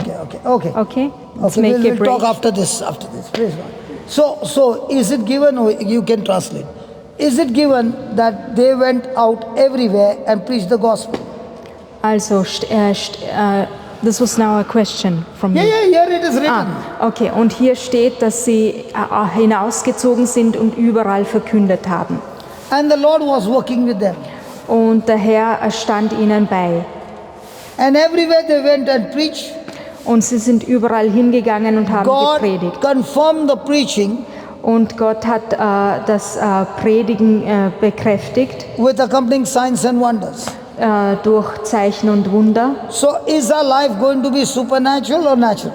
Also wird unser Leben dann übernatürlich Because in werden. all this there is only one word, believe. Und in all dem gibt es nur ein Wort, Glaube. Jesus did not say what you do. Und Jesus hat nicht gesagt, was Jesus du said when you Sachen. believe. Und Jesus hat gesagt, Now wenn you du can glaubst. believe from your soul mind, Also du kannst von deiner Seele and you can also believe from your spirit mind. oder du kannst von deinen Gedanken her glauben. When you are believing from your spirit mind, Wenn du von deinem Geist it's like glaubst, an electrician dann ist es wie ein who knows the Elektriker, wiring. der weiß, wie die Leitungen He gehen. connects the wires Er verbindet and die he said, put the Kabel switch on. und er schaltet It will den, light. und er schaltet ein, Why is he so sure? dann kommt das Licht. Because he knows the connections. Und warum ist er sich so sicher, In weil the er die same way, Verbindungen weiß? Auf derselben Art When und I Weise. have the connection from the Bible Wenn ich die Verbindung von der Bibel and I habe live by the word of God, und wenn ich das durch das Wort Gottes I build my lebe, house on the rock. dann baue ich mein Now when trouble comes, Haus auf Felsen I'm und not wenn shaken by the Probleme trouble, kommen, dann bin ich nicht durch die because I Probleme know how to zerrüttet, respond to the trouble. weil ich weiß, wie ich zu den Problemen antworten soll. The one who gives you the victory Derjenige, der dir den Sieg gibt, is not God. ist nicht Gott.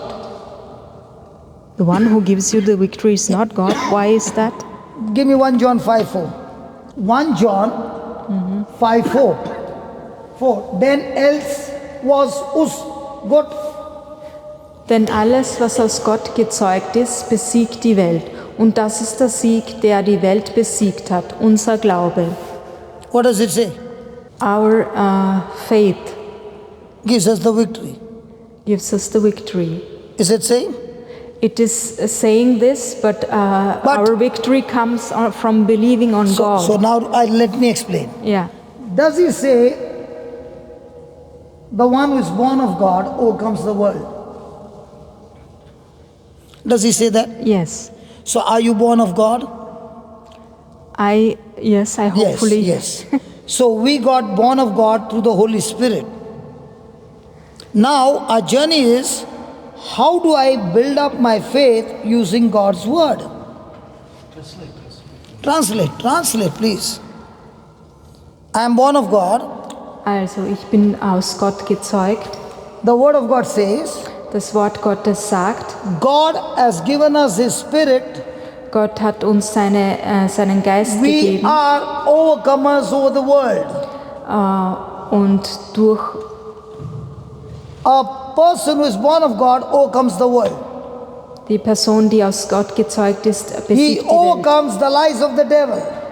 Der besiegt die Lügen des And the Teufels. power that gives him the victory, Und the power that gives gives him the victory, und you die read it Kraft, from here. If I'm saying die something den wrong, Sieg gibt, is our faith. unser Glaube ist So der den every Sieg time I lose the uns schenkt. battle, Jedes Mal, wenn ich den Kampf verliere the devil has deceived me with his lies. und der Teufel mich mit seinen Lügen My faith belogen has hat, got short-circuited. dann wird mein Glaube, mein Faith geht short. Short-circuit. Also mein Glaube kommt zu einem Kurzschluss And that's the time I lose the battle. und das ist der Zeitpunkt, wo ich meinen So Kampf every day is verliere. a journey. Also ist jeder Tag eine Reise. Do I believe what I see? Glaube ich, was ich sehe, Or do I believe what the scripture says? oder glaube ich, was die Bibel sagt? Only when I begin to learn Nur wenn ich beginne zu what lernen, the scripture says, was die Schrift sagt, I am changing and renewing my mind nur dann verändere ich meine to what the Gedankenwelt scripture says. zu was das Wort Gottes And sagt. that's when I'm walking in victory. Und das ist dann, wenn ich im There's a man in the Bible. Sieg gehe. There's a man in the Bible, Es gibt einen Menschen in der Bibel, totally depressed. komplett deprimiert. He is totally depressed, Er ist komplett deprimiert, full of fear, voll von Angst, discouraged, entmutigt. doesn't know what to do Er weiß nicht, was er tun soll, because he has lost his friend, weil er seinen Freund verloren hat, Moses, Moses. and his name is Joshua. Und sein Name ist Joshua. Totally discouraged, Also komplett entmutigt, weak, schwach, depressed, deprimiert, full of fear. voll der Angst. And God gives Joshua Und Gott gibt Joshua a secret ein Geheimnis, by which Joshua becomes a conqueror.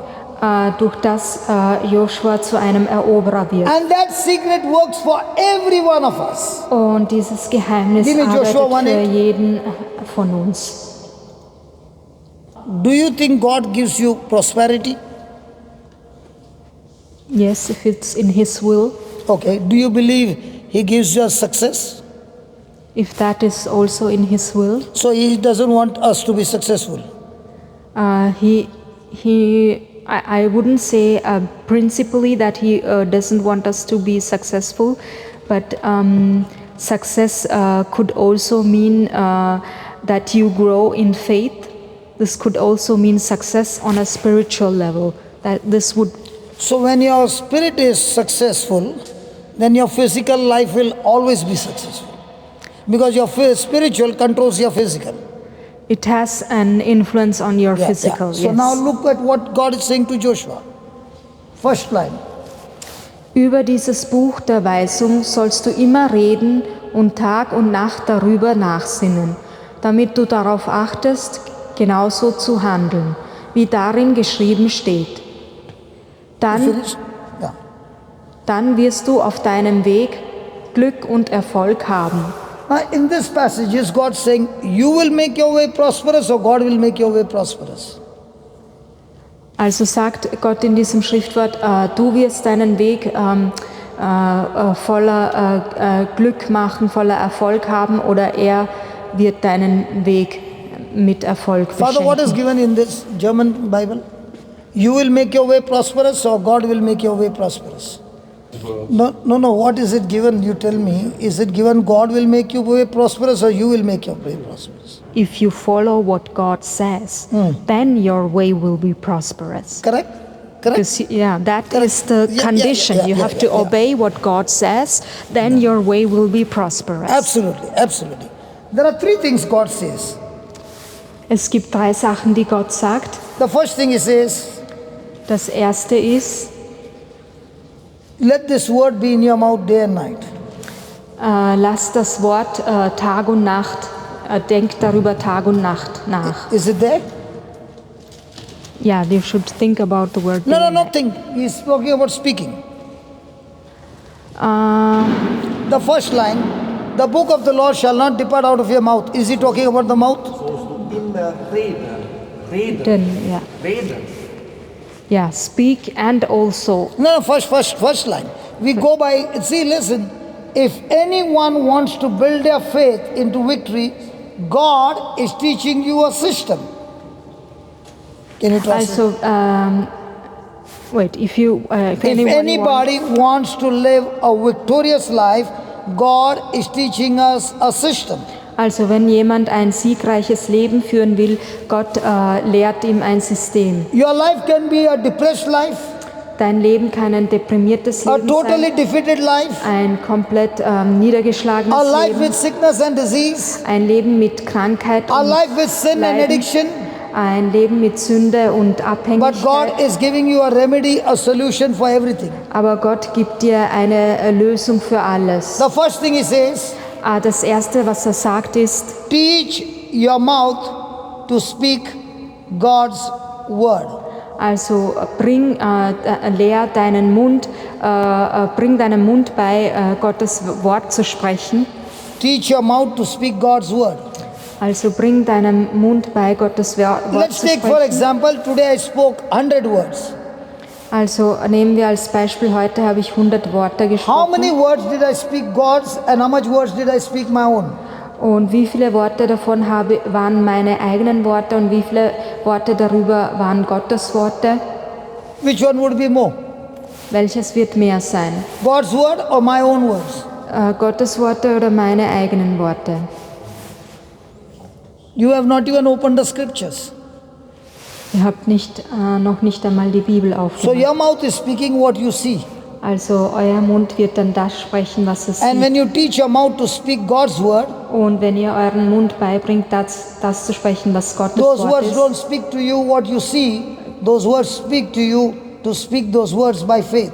und diese Those words that you speak, diese Worte, die du sprichst, most of the time we speak what we see.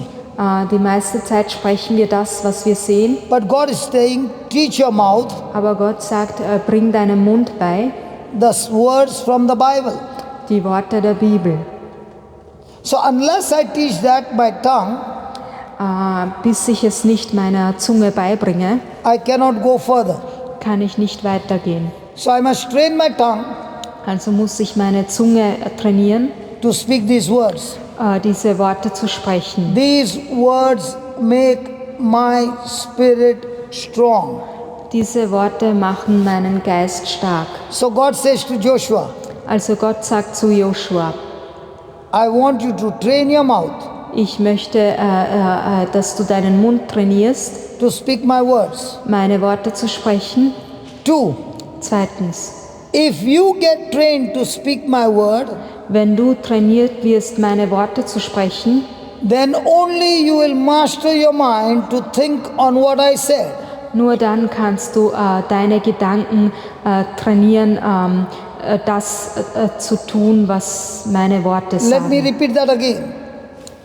Ich If wiederhole es you nochmal. master your tongue Wenn du deine Zunge darin to trainierst, speak what I said das zu sprechen, was ich sage, and not what you think to say, und nicht, was du denkst, dass du sagen then willst, you will learn dann wirst du to lernen, think on my word, über mein Wort zu denken, meditate on my word über mein Wort zu meditieren, day and night. Tag und Nacht. Step number 2. Zweiter Schritt.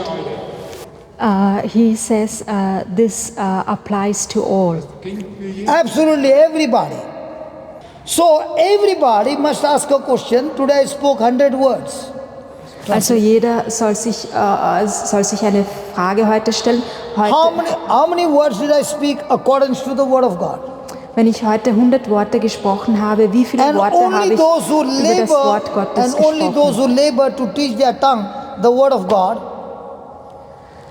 And only those who labor to teach their tongue to speak God's word, Und nur jene, die ihre Zunge, also daran arbeiten, ihre Zunge zu trainieren, Gottes Wort zu sprechen, they can go to step number 2.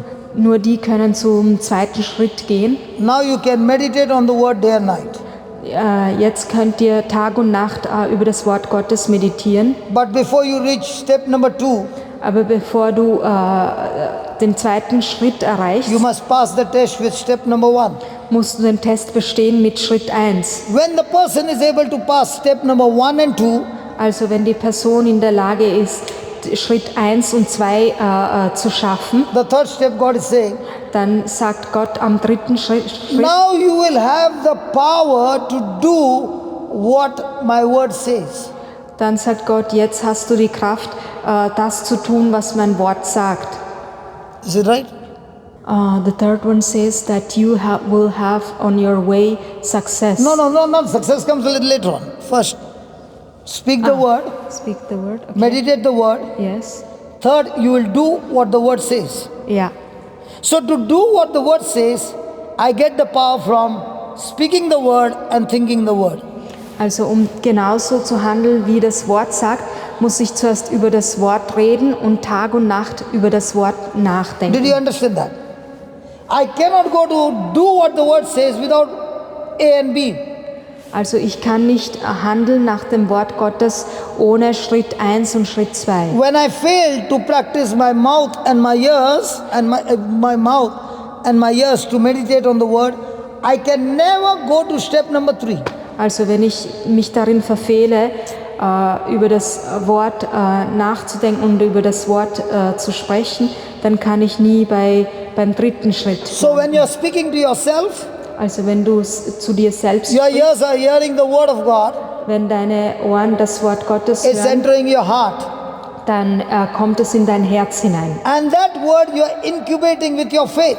Und dieses Wort wird dann verbunden mit deinem Glauben. Now when you have to move into action, Also wenn du dann handeln sollst, the word in your heart das Wort in deinem Herzen gives you the energy, gibt dir die Kraft, gives you the strength gibt dir die Energie und die to Kraft, do what the word says.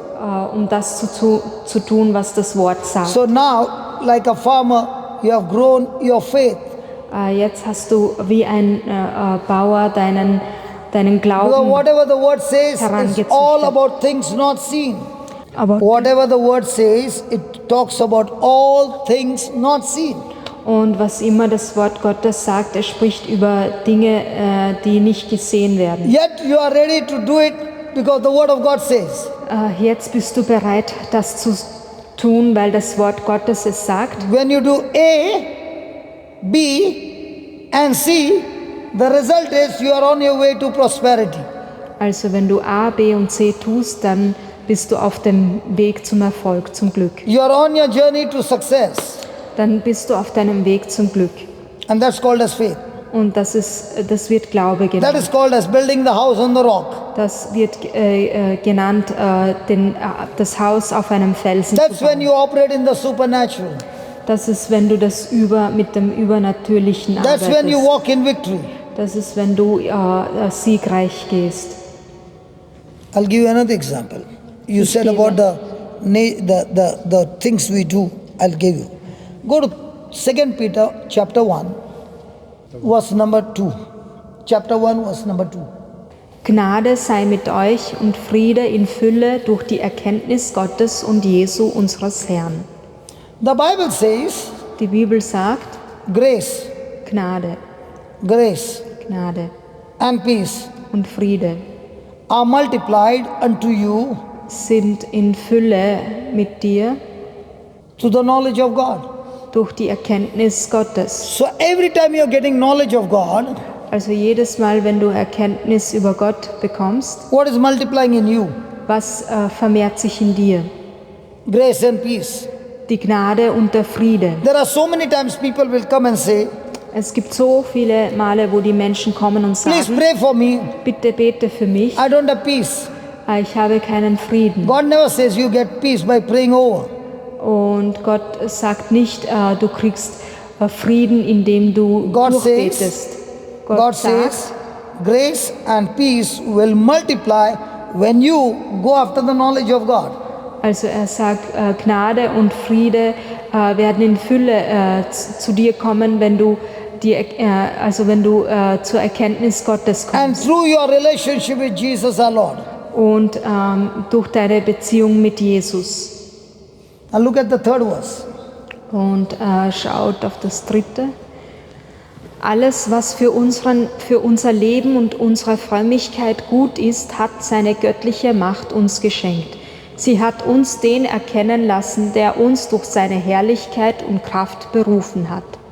Now the third verse says, God the Father Gott Vater has already blessed us and given us all things.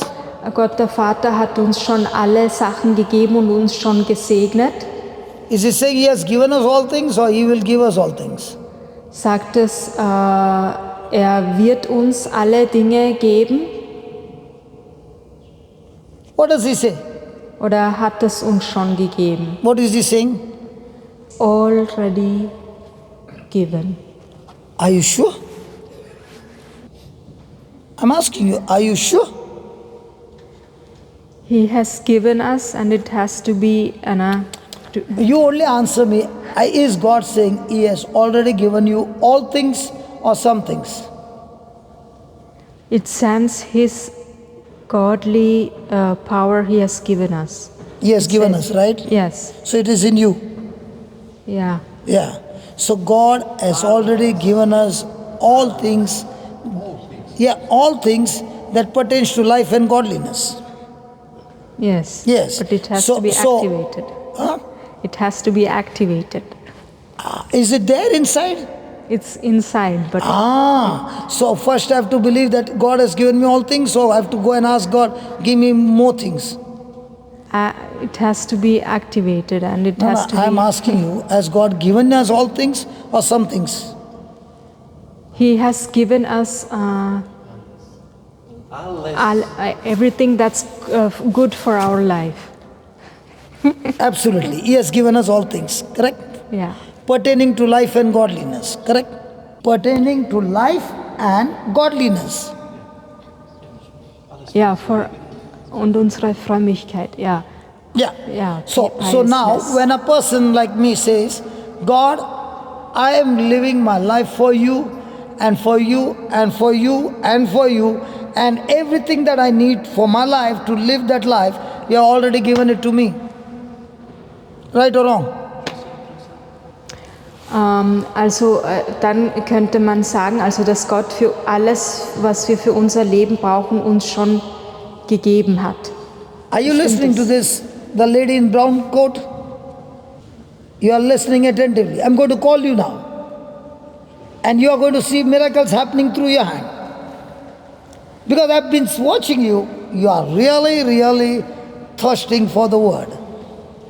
Also ich werde dich nächstes Mal rufen. Ich habe gesehen, dass du durstig bist nach dem Wort You are Gottes. amazing candidate who is thirsty for the truth. Du bist ein Kandidat, der sehr nach dem Wort Gottes dürstet. Now listen to this, watch this. God is saying to you and everyone, everything that you need in life, God has already deposited in your account. Also Gott sagt uns da, dass alles, was für unser Leben notwendig ist, dass das quasi schon auf unser Konto gelegt hat. But if you want to live a selfish life, that is not deposited in the account. Aber wenn du ein egoistisches Leben führen willst, das ist nicht auf deinem But Konto. whatever you want to serve in the kingdom of God is all deposited in your account. Also alles, was du brauchst, also um das im Reich Gottes zu leben, das ist dir gegeben worden. And He has called you for virtue and glory. He has called you to watch you. I don't know which one, but it's there. Ethic and craft. I don't know. Just see. Has He called you for virtue? He has called us through His, says, glory and His Virtue. Power. Virtue is power. So, is our life supposed to be a life of power and glory? Also ist unser Leben ein Leben, Can you say it loudly? ist unser, Because you are wondering, what am I hearing? I'm talking to you the word of God. und No, listen. First thing is saying, His divine power called grace has given us all things. also zuerst sagt es, seine göttliche Kraft, die Gnade heißt, hat uns alles gegeben, To live on this planet Earth victorious. um auf dieser Erde siegreich zu leben. And everything that you need in life, God has deposited in your account. Und alles, was du für das Leben brauchst, hat Gott dir quasi schon geschenkt. Agreed? And He has called you not to live an ordinary life, but a life of virtue and glory. Also Gott hat dich nicht berufen, ein Let's take an gewöhnliches example. Leben zu führen, sondern ein Leben in That lady, her hip Glory. was out of alignment. Also das Beispiel, die Dame hatte bei der Hüfte diese Schiefstellung. As a medical technician, no, you. As a medical As a technician, lab technician, that's okay, all again okay, another whatever. segment. Lab technician, looking at a situation, can that alignment take place in a matter of 2 minutes? Also er fragt mich, wenn ich quasi als Laborantin diese Hüftfeldstellung sehe, ob ich sagen kann, dass diese Hüftstellung in 2 Even the Minuten repariert wird. car tire alignment, they took a long time to do the alignment. Car tire alignment, the mechanic has to do the alignment.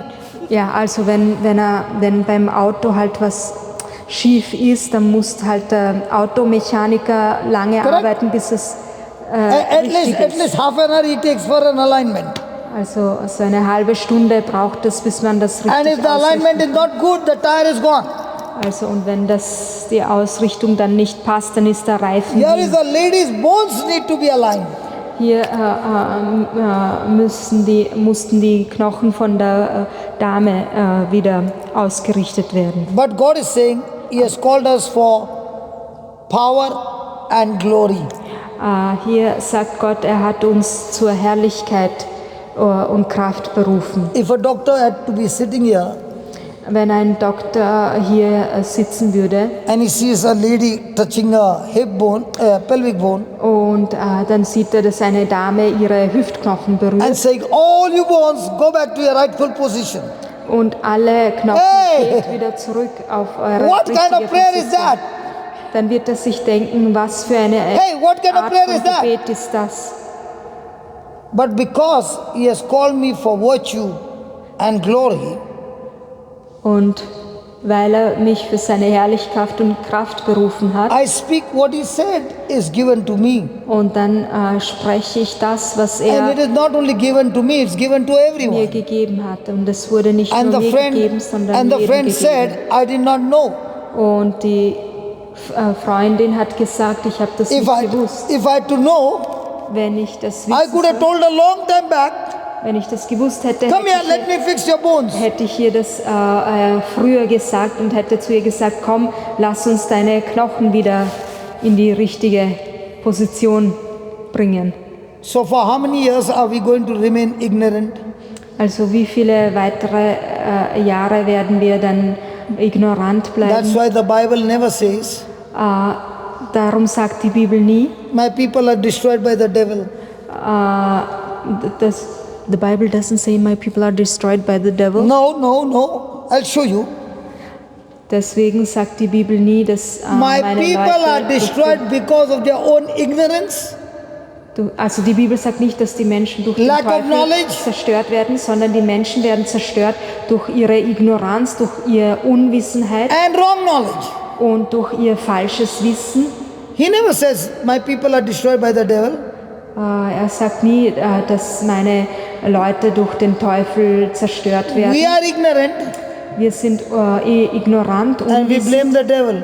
und dann klagen wir den Teufel And the an. devil is also very happy. Und der Teufel ist auch sehr You glücklich. put the blame on me. Ihr stellt die Klage auf mich, ihr klagt mich an. So then you can think, Dann könnt ihr denken, it was not my ignorance. es war nicht meine Ignoranz, It was the devil who destroyed me. es war der Teufel, der mich zerstört hat. Bible does not say that. Aber die Bibel sagt es nicht. Bible says, Die Bibel sagt, my people are destroyed meine Menschen sind zerstört because of lack of knowledge. wegen Mangel an Wissen. And this scripture says, Und dieses Schriftwort sagt, because you have the knowledge of God, weil du das Wissen, weil du die Erkenntnis über Gott hast, now your life is a life of power and glory.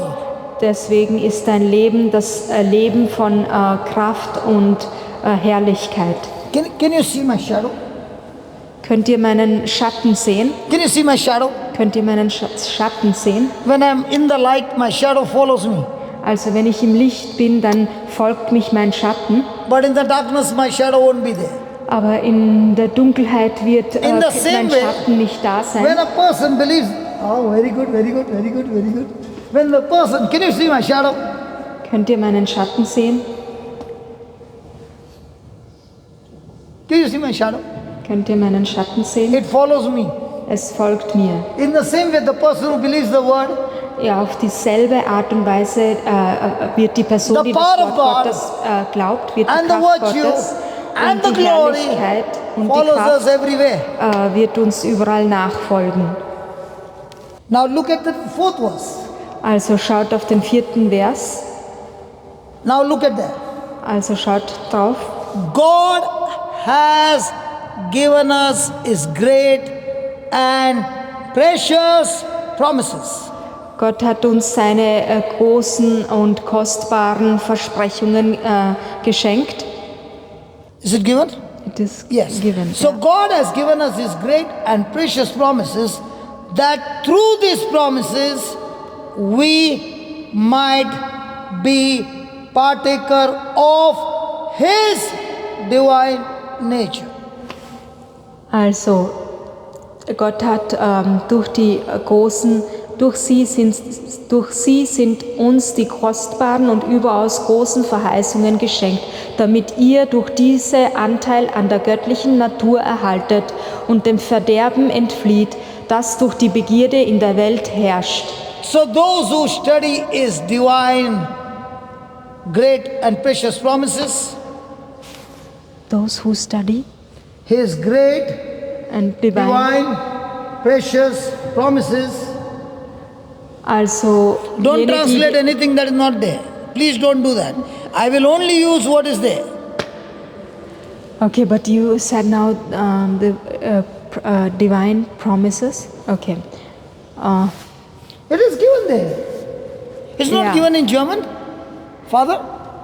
It's not given great. It doesn't say divine promises. It just says precious promises, Okay, big you and use- precious promises. Okay. He has given us His precious promises. Divine is something that is spiritual. Okay. Everything in the Bible is divine. Okay, doesn't matter. He has given us His precious, great promises. Ja. Yeah, translate. Ja.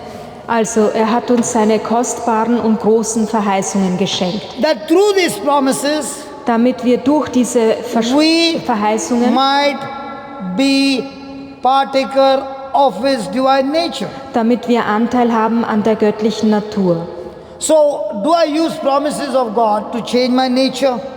Also verwende ich die Versprechungen Gottes, um Do I meine use Natur these zu ändern? promises?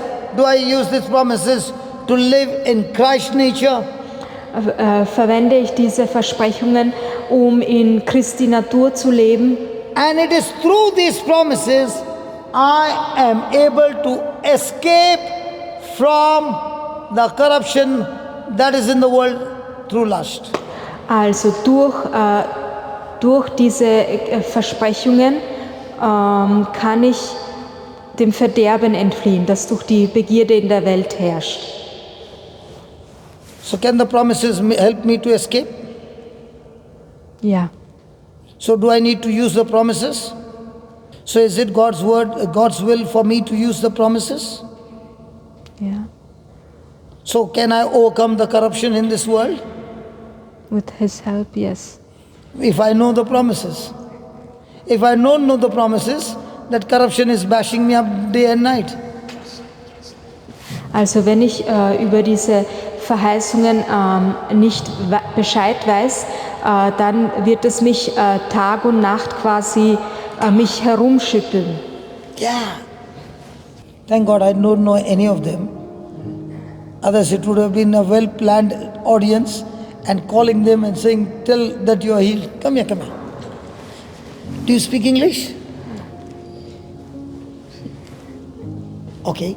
Tell me what's wrong with you. You just ask. Come closer. Yeah. Also was ist deine Beschwerde oder die Gesundheit? Ich habe Asthma. She has asthma. Wow. I love to kill asthma every day. Ich liebe es, Asthma jeden Tag zu töten. I love to kill it. So shall we kill it? Sollen wir es töten, das Asthma? Yes. Shall we kill the lungs or the asthma? In the lungs. Sollen wir das Asthma töten oder die Lunge? Asthma. Are you sure? Bist du dir sicher? Okay, there's an incident. Also, Give me Mark 11. Now when your asthma gets killed, how much are you going to pay me? also, wenn dein Asthma geheilt wird, wie viel wirst du mir zahlen?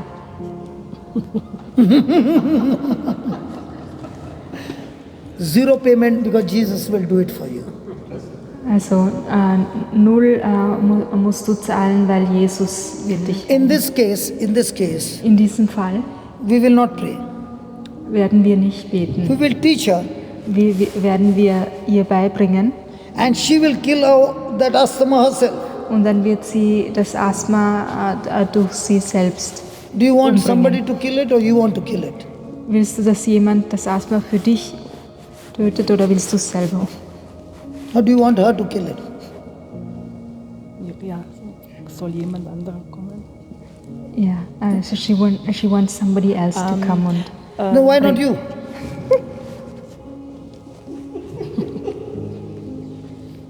Good opportunity. Don't you want to kill the customer? I pray for her. Yeah, okay. No, you don't pray. You say. You don't pray, you say. Hey, just give me Mark 11:23. Yeah, read. Amen, ich sage euch, wenn jemand zu diesem... Slowly. Amen Amen, ich sage euch. means, Amen, I say to you. okay, then, Wenn jemand zu diesem Berg sagt, translate. when somebody says to this mountain, Did he say or pray? say, So why are you saying I'll pray? because I'm used to praying. No. Hey, hold on. What is Jesus saying? Say or pray? Say. What is there? Say or pray?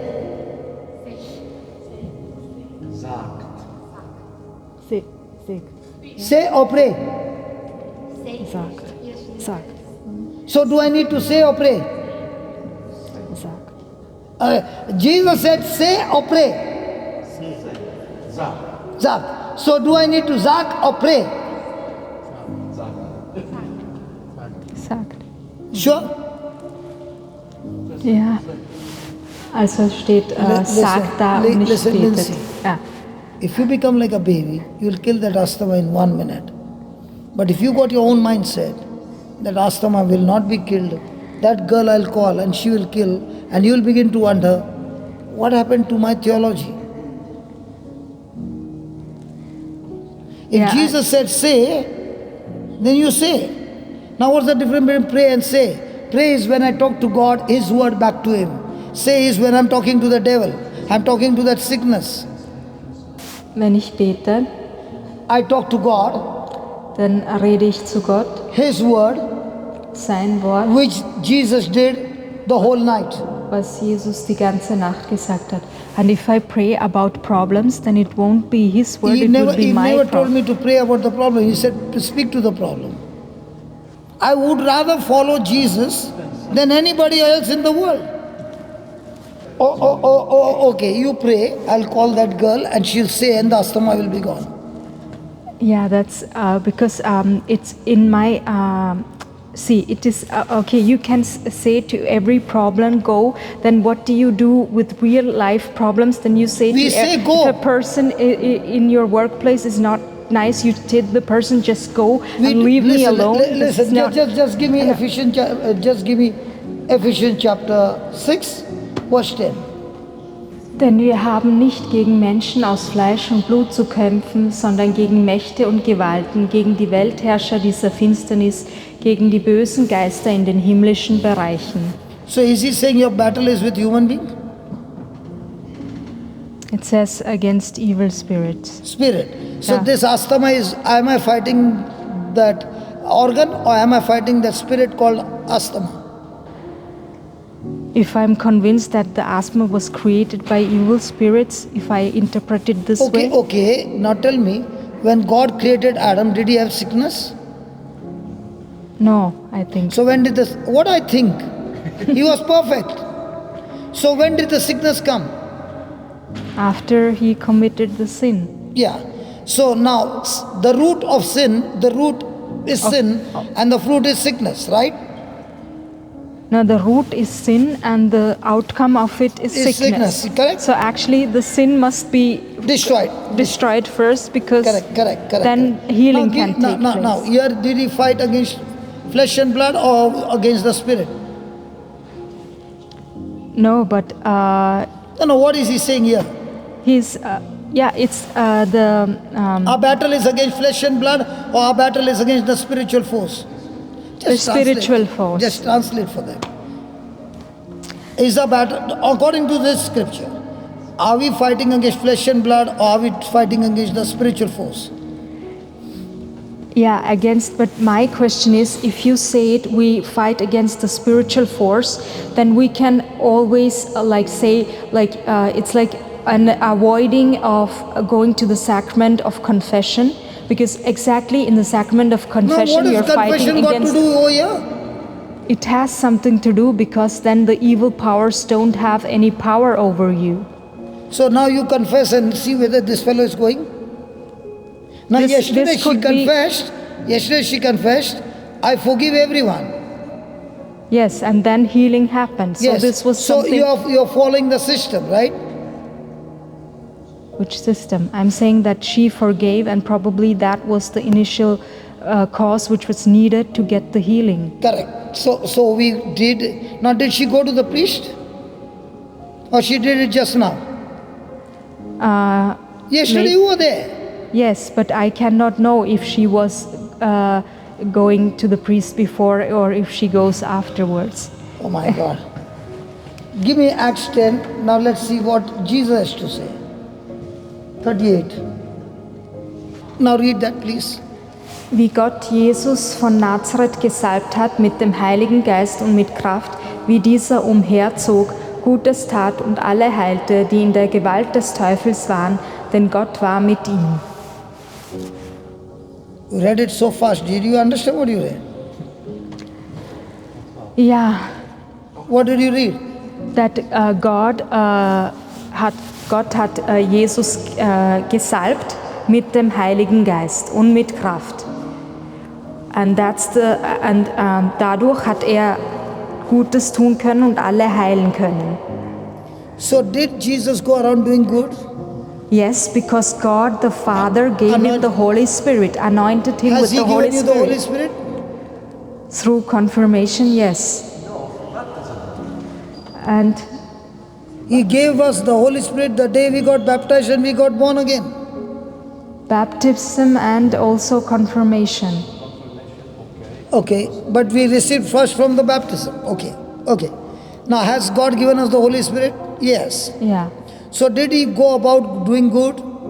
Yes. Yes. And healing what? Healing all the people who were in the Healing all demons. who were oppressed by the devil. Yeah. So where's the problem now? The sickness is from where? Now the sickness, but here it doesn't say anything about the sickness. Healing all those who are oppressed of the devil. The word devil is not there in German. Yes, who were oppressed by the devil. Yes, but God has the power through the Holy Spirit because he was anointed. And what about us? Well, in our lives, if you say all have the Holy Spirit, but all have the potential to lose the Holy Spirit, and you can get trapped up in How can you say darkness. that? Jesus said when the Spirit of truth will come, he will stay with you forever. He's not coming and going. But That was the old covenant. No, but if you do mighty sins, you can lose the Spirit. You can lose. Where did you read that from? This is what we believe because when Saul did in David's It's the Old Testament. it's the Old Testament. When Saul didn't do what God commanded from him, he lost the Holy Spirit. Yes, absolutely. In the old covenant, Yes. the Spirit of God came upon a person because Jesus had not yet died on the cross, Yes, and the sin was there in man. That's why the Holy Spirit would come upon. In the New Testament, the Spirit of God does not come upon, he comes inside us, and that's why he stays in us forever. But if he stays forever in us, then why, for example, were you possessed in your biography? That's what I'm saying. Out of the 33 years, I never believed the Bible, neither I came to church, but I had all the sacraments done when I was small, but I did not believe any of them. So that there you gave the answer. The Holy Spirit can be inactivated or lost if you don't believe, Because if you don't go to church, if you don't do what the church tells you, then you can block the Holy Spirit and the Holy Spirit cannot work and the demons start working in you. This is what happens when a person turns away from God and when the person doesn't do anything that God tells him. This is what really happens with the person, and you have experienced it in your life yourself. But the day I received Jesus as my Lord God and Savior, I got born again, and within 2 months, I was casting out demons, and now it's been 26 years. Okay, so you use the word born again. Now I have to ask you, are you do you belong to the born agains? I belong to a Catholic church who is born again. Because Jesus said to Nicodemus, unless you're born again, you cannot enter the kingdom of God. A church, whichever church I belong, okay, the church is a place where I'm taught the word of God. But when I received Jesus as my Lord God and Savior, that day I got born again.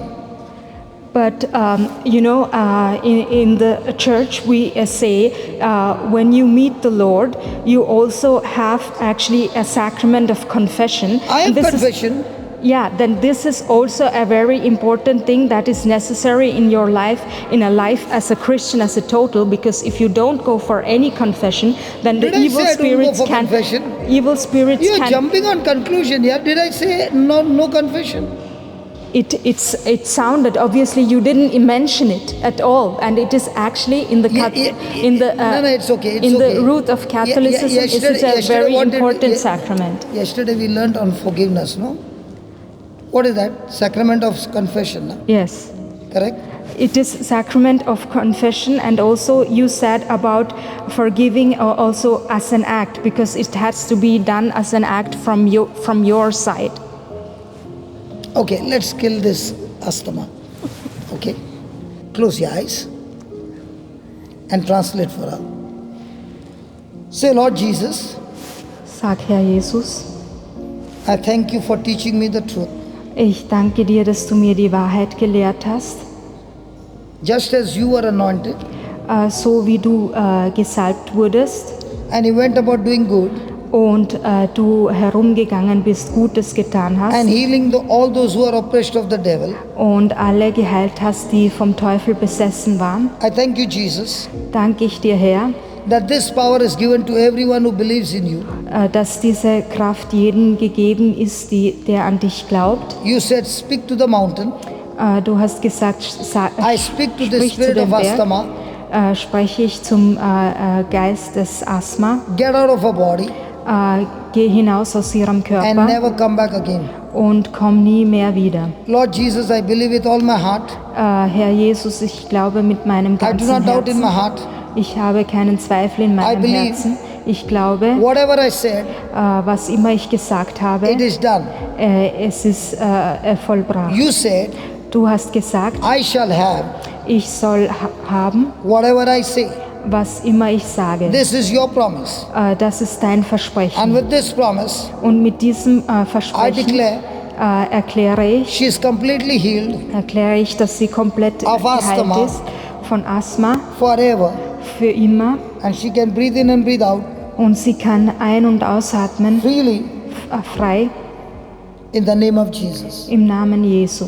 You are set free. Du bist frei. Now, go up and down and see whether you can get any breathlessness. Also, go for the glory of God. One more round, Father, one more round, one last round, please. One more.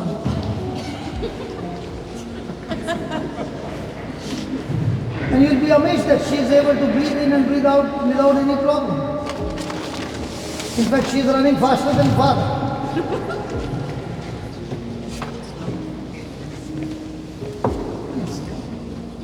Can you tell me what happened? How do you feel now? wie fühlst du dich jetzt? Gut. Wie fühlst du dich jetzt? Gut. Danke, gut.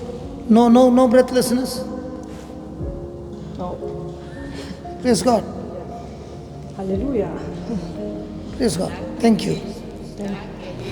Gott sei Dank. Danke, Jesus. You could run like this before?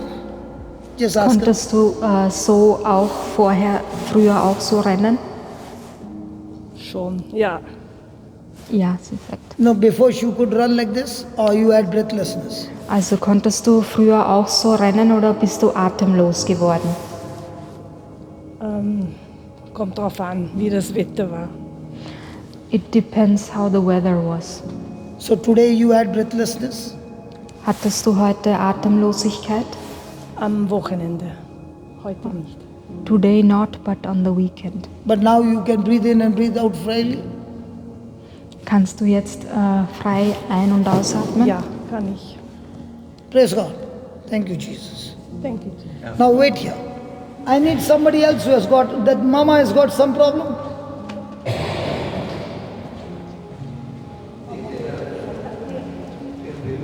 You are going to heal her. Was ist Ihr Problem? Kreuz, hier. Kreuz und Knie. So she's got a back problem and a knee problem. Ja. Are you ready Yes. to kill that sickness? Oké, het jam is ook groot. Just give her the mic. Oké, jam is ook Knie. knie. Is ook kreuz. Schmerzen. Schmerzen. Jetzt haben Sie auch Schmerzen? Ja, Dann bitte sagen. jetzt, ik had ook Schmerzen. What is she saying? I only ask if she can recognize pain. If there is pain. And she has got pain. Yeah, she's got pain now. She's got pain now in her knees and the back. So are you ready? Yes. Hold her hand. Also halt Ihre Hand. No. Yeah. Just see that camera. Now you repeat in that language, you repeat with her. Okay? Just tell her. I will say the scriptures. You repeat in that German language and let her repeat that language. And as she is repeating, the power of God will go straight to her back, her knee, and she will be totally healed. Also er spricht jetzt das Gebet und dann wird die Kraft Gottes durch ihre Arme fließen zum Rücken und zum Knie. God has given us His great and precious promises. Gott hat uns seine großen und kostbaren Versprechungen Through gegeben. these promises, we can escape from the corruption that is in the world. Also durch diese Versprechungen können wir dem Verderben, das in der Welt ist, So entfliehen. we will believe the promises, Wir glauben an den Versprechungen and the Spirit of God who is with us und der Geist Gottes, der mit uns ist, will confirm those promises wird diese Versprechungen with bestätigen accompanying signs and wonders. mit Zeichen und Wundern. Is that what we learned? Ist es das, was wir heute gelernt haben? Ja. Yeah.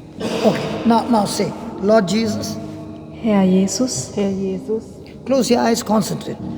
Lord Jesus, Herr Jesus, I thank you ich danke dir, ich danke dir, for giving me this opportunity dass du mir diese Gelegenheit gegeben hast, dass du mir diese Gelegenheit gegeben hast, the power to kill this infirmity die Macht, diese Unbeständigkeit zu töten. die Macht, diese Unbeständigkeit zu töten.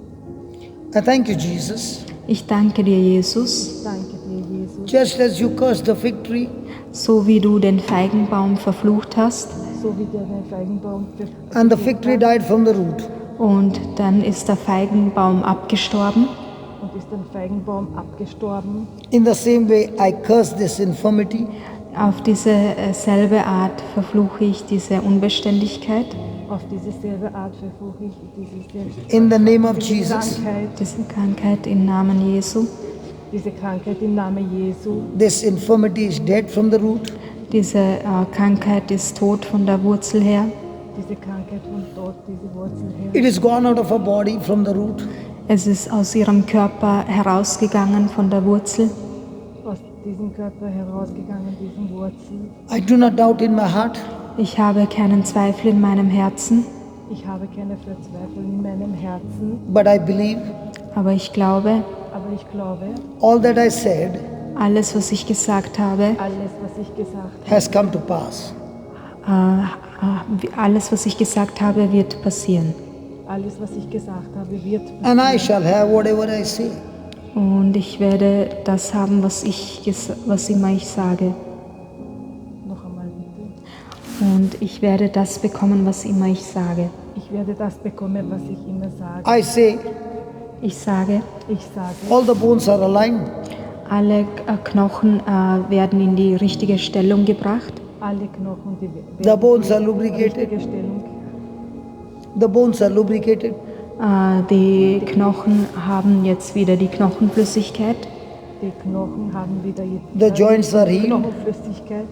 Die Gelenke sind geheilt Die Gelenke sind And she is geheilt completely healed. und sie ist komplett geheilt. und sie ist komplett geheilt. She can move her back. Sie kann ihren Rücken bewegen, Sie kann ihr Rücken bewegen. She can move her legs. sie kann ihre Beine bewegen. Sie kann ihre Beine bewegen. Jesus has healed her. Jesus hat sie geheilt. Jesus hat sie geheilt. Thank you, Jesus, Danke, Jesus, for this creative miracle. für dieses großartige Wunder. Für diese großartige Wunder. Finished. Ask her to bend. So sage ihr, sie soll sich beugen. Tessék ugolni, ha lehajolni. Osztó.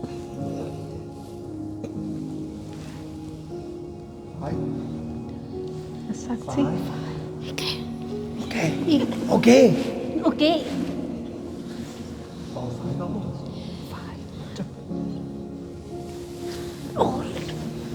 Igen, amikor gugulok. Mert What did she say? Ja, sie hat Schmerzen, wenn sie beugt.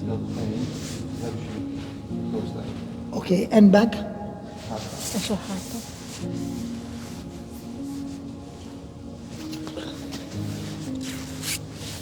piszke. What is it? No. What did she say? A little pain. Little pain. Little pain. Okay. Now you say, thank you, Jesus. Jetzt sagst du Danke, Jesus. Danke, Jézus. Thank you, Jesus. Danke, Jesus. Danke, Jézus. Again. Nochmals. Danke, Jézus. Thank you, Jesus. Danke, Jézus. I am completely healed. Ich bin komplett geheilt. Ik ben compleet geheild. Again. Thank you, Jesus. Danke, Jézus. I am completely healed. Compleet geheild. Amen. Amen. Amen. Amen. Amen. Amen. Amen. Amen. Amen. Amen. Amen. Now move your back. Now move your back. Wow. Good. Pici pain. Yeah, little. Okay. Now listen. This is your homework. That you go back home and keep saying, thank you, Jesus, I'm healed. Also das ist deine Aufgabe, wenn du nach Hause gehst, dass du sagst, danke Jesus, ich bin geheilt. Okay? Ja, sagen ihn. Tessék elfogadni, hogy Jézus által meggyógyult, és álmodom ismétel. Köszönöm Jézus, hogy meggyógyítottál. Tessék mondani. Köszönöm, Jézus, hogy meggyógyítottál. Köszönöm Jézus, hogy teljesen meggyógyítottál. Köszönöm, Jézus, hogy teljesen meggyógyítottál. Amen. Vielen Dank und danke you.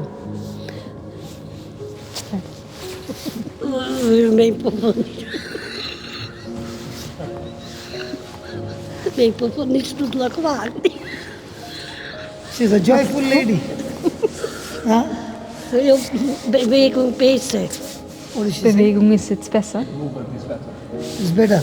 Yeah. So you every day on the rosary, Yeah. you keep on saying, thank you, Jesus, I'm completely healed.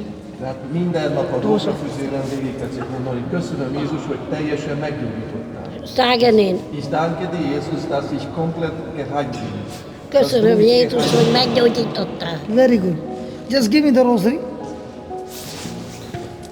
Say it from year to year 10 times. Come on. Tízszer tessék mondani. Come on, say that. Tisztelt kell mondani. One decade. Yeah. Köszönöm Jézus, hogy meggyógyítottál. Köszönöm Jézus, hogy teljesen meggyógyítottál. Köszönöm Jézus, hogy teljesen meggyógyítottál. Köszönöm Jézus, hogy teljesen meggyógyítottál. Köszönöm Jézus, hogy teljesen meggyógyítottál. Köszönöm Jézus, hogy teljesen meggyógyítottál. Köszönöm Jézus, hogy teljesen meggyógyítottál. Köszönöm Jézus, hogy teljesen meggyógyítottál. Köszönöm Jézus, hogy teljesen meggyógyítottál. Köszönöm Jézus, hogy teljesen meggyógyítottál. Now check. Now check. Amen. Good. Gut. Good. Hát, hogy eresztett. Egy kicsit eresztett. It's okay. It's okay. It's okay. Ja, oké. It's okay. As she begins to say it, listen. As she begins to say it, it is progressive. Just translate that.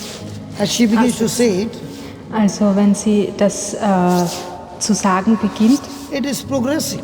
ja, dann wird es also progressiv, dann schreitet Our das life is voran. all about progressing. Also unser Leben ist immer über den Fortschritt. Sometimes it Also, happens instantly. manchmal passiert es sofort, Sometimes you have to build up your faith to fight back. manchmal musst du deinen Glauben But aufbauen, faith um will definitely get zurückzukämpfen. you to the victory. Aber der Glaube wird dich definitiv zum Sieg führen. That's Ja. why the Bible says Deswegen sagt die it Bibel, is faith es ist der Glaube and patience und die Geduld, working together die Zusammenarbeit brings forth our inheritance. bringt uns Not faith das alone. Erbe. Not faith alone. Also nicht Glaube allein. Along with faith, Zusammen mit dem our Glauben, patience, also unsere Geduld, endurance. unsere Ausdauer. that brings forth inheritance. Das, That brings forth our inheritance. das bringt unser Erbe. Tehát Köszönöm. néha azonnali a gyógyulás, de néha egy folyamat Ja. része a He gyógyulás. speaks the same language? A lényeg az, no, Yeah. it's Different. Hungarian. It's Hungarian. Different. It's Hungarian. Okay, okay. She's originally Hungarian. Tehát néha azonnal meggyógyul valaki, de néha egy folyamat része a gyógyulás. Itt egy folyamat része a gyógyulás önnél, lényeg az, hogy elhiggye, hogy Jézus által meggyógyul, Igen. és megköszön Jézusnak, és újra folyamatosan megvallja ezt a gyógyulást, ezt a szabadulást, és megköszönje Jézusnak. Folyamatosan kitartani, mert ami örökségünk, ami Isten ad nekünk, a hit által van, de ugyanakkor kitartással is.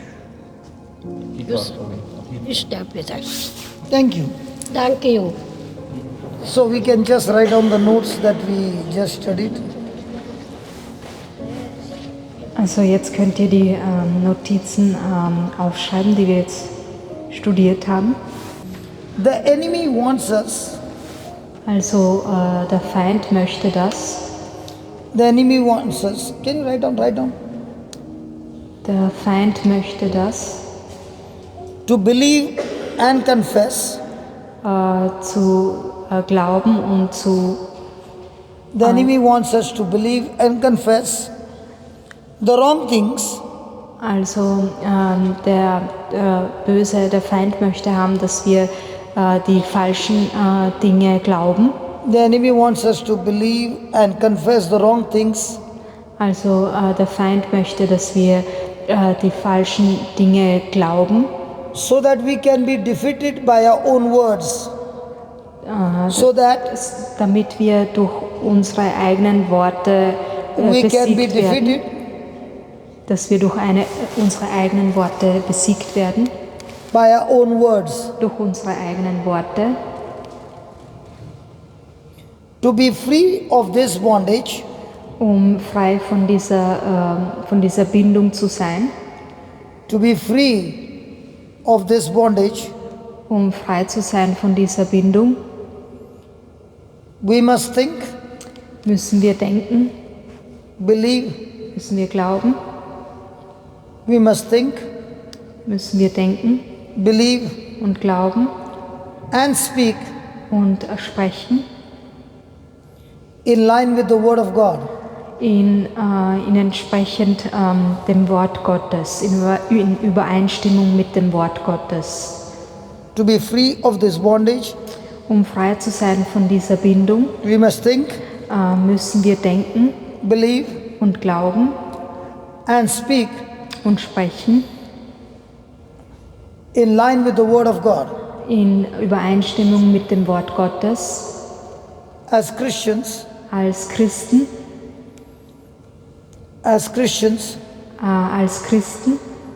the Word of God, als Christen das Wort Gottes, the Word of God das Wort Gottes is our standard for living. ist unser Standard zum Leben. The Word of God Das Wort Gottes is our standard for living. ist unser Standard zum Leben.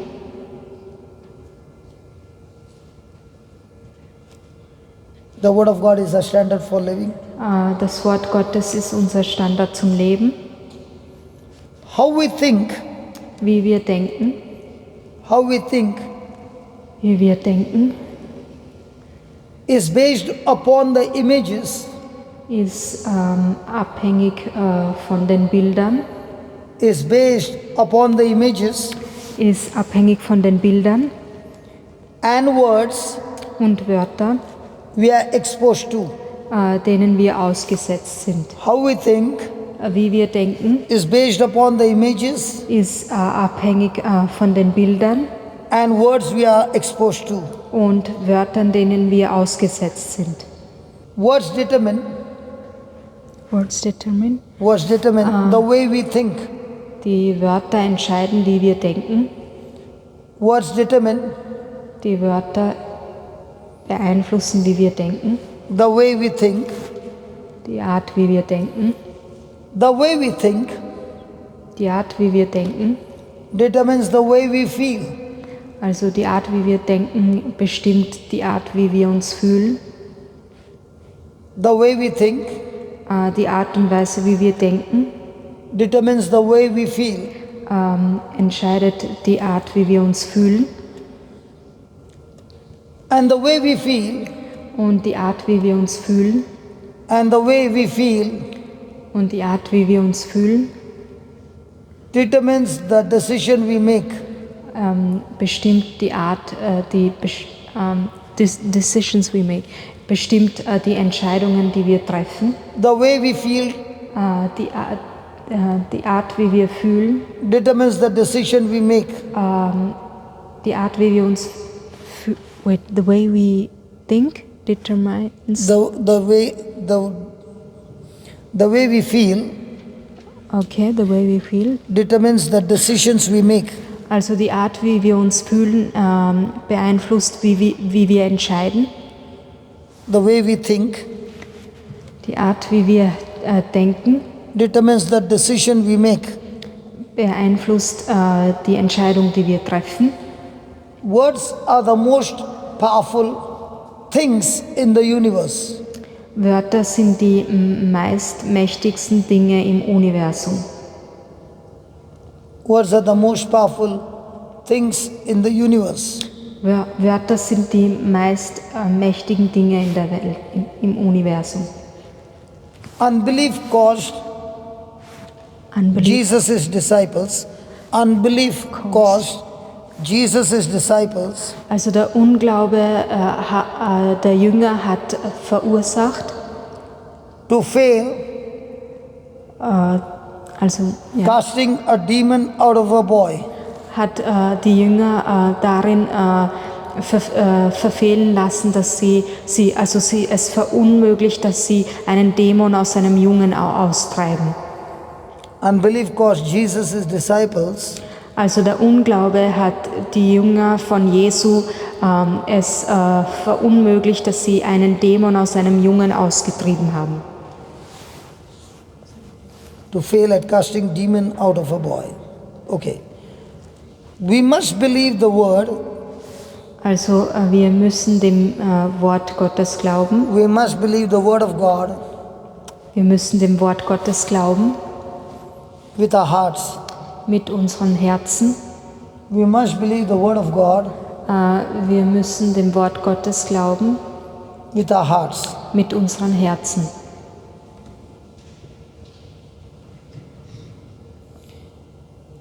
To believe with our hearts, Mit unseren Herzen zu glauben, to believe with our hearts mit unseren Herzen zu glauben, is to take ownership. bedeutet Besitz zu nehmen. To believe with our hearts Mit unseren Herzen zu glauben, is to take ownership bedeutet Besitz zu nehmen of the word. vom Wort. We must be steadfast in the word. Wir müssen also handfest stehen im Wort Gottes. We must be steadfast in the word. Also wir müssen sattelfest im Wort Gottes sein. Even in the midst of contradicting circumstances. Auch inmitten von widersprüchlichen Zuständen. Even in the midst of contradicting circumstances. Auch inmitten von widersprüchlichen Umständen.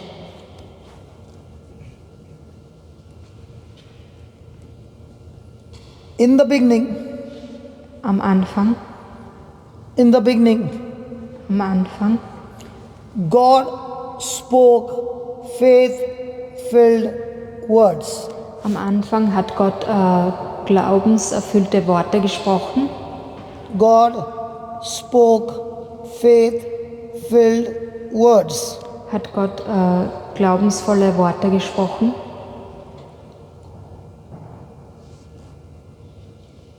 And he saw them, Und er hat sie gesehen. and he saw them Und er hat sie gesehen. come to pass. Und er hat gesehen, dass sie, dass sie stattgefunden haben. When Jesus walked on this earth, Als Jesus auf dieser Erde gegangen ist, when Jesus walked on this earth, als Jesus auf dieser Erde gegangen ist, he imitated his father. hat er seinen Vater nachgeahmt. He imitated his father Hat er seinen Vater nachgeahmt, by speaking things into existence. also indem er Dinge in die Existenz gerufen hat. By speaking things into existence. Indem er Dinge zum Leben erweckt hat.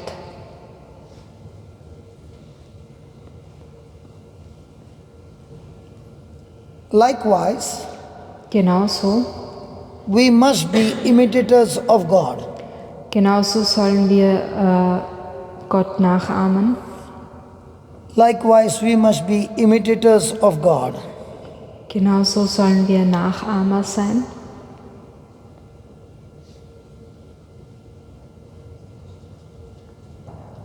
The God kind of faith, Den the God kind of faith, gottähnlichen Glauben. the God kind of faith is a type of faith. Und der gottähnliche Glaube ist eine Art von Glauben. The God kind of faith is a type of faith that moves mountains. Und diese gottähnliche Art von Glauben ist The ein God kind Glaube. of faith is the faith that moves mountains. Und dieser Glaube ist es, der die Berge versetzen kann. We must believe without doubt. Wir müssen ohne Zweifel glauben We must believe without doubt und wir müssen ohne Zweifel glauben, that whatever we say dass, will come to pass. dass was immer wir sagen, dass es geschehen wird. That whatever we say shall come to pass. Dass was immer wir sagen, passieren wird.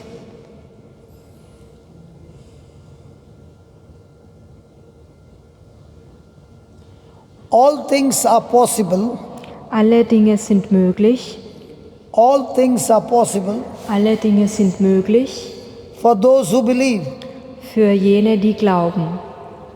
All things are possible to those who believe. Alle Dinge sind möglich für jene, die glauben. Mark 9:23. Markus 9, 23.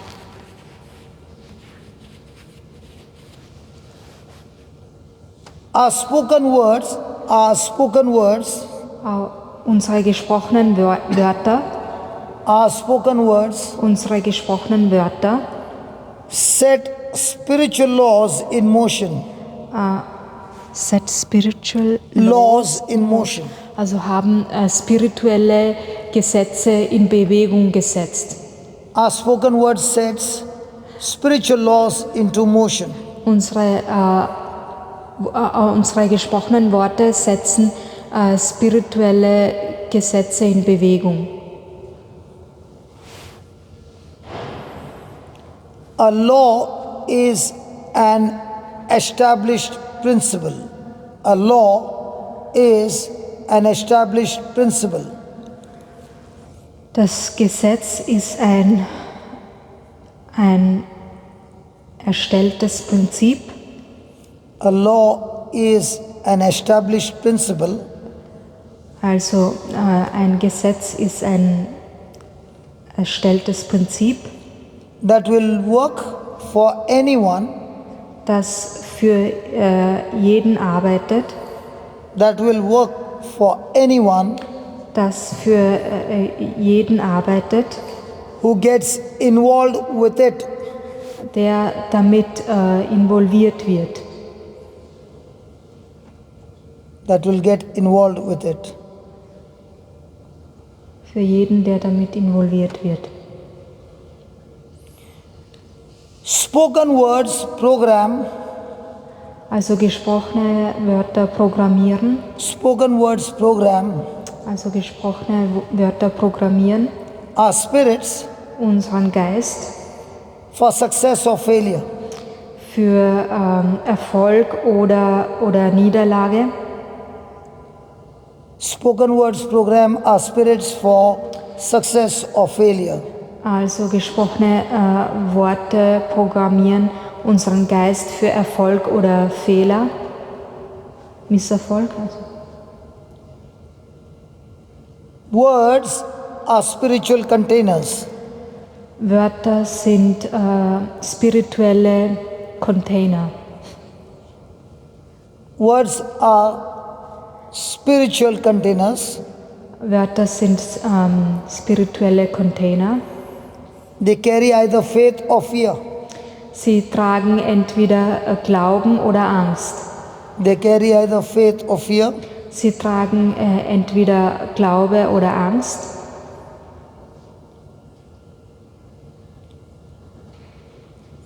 God's word is His creative power. Gottes Wort ist seine kreative Kraft. God's word is His creative power. Gottes Wort ist seine kreative Macht.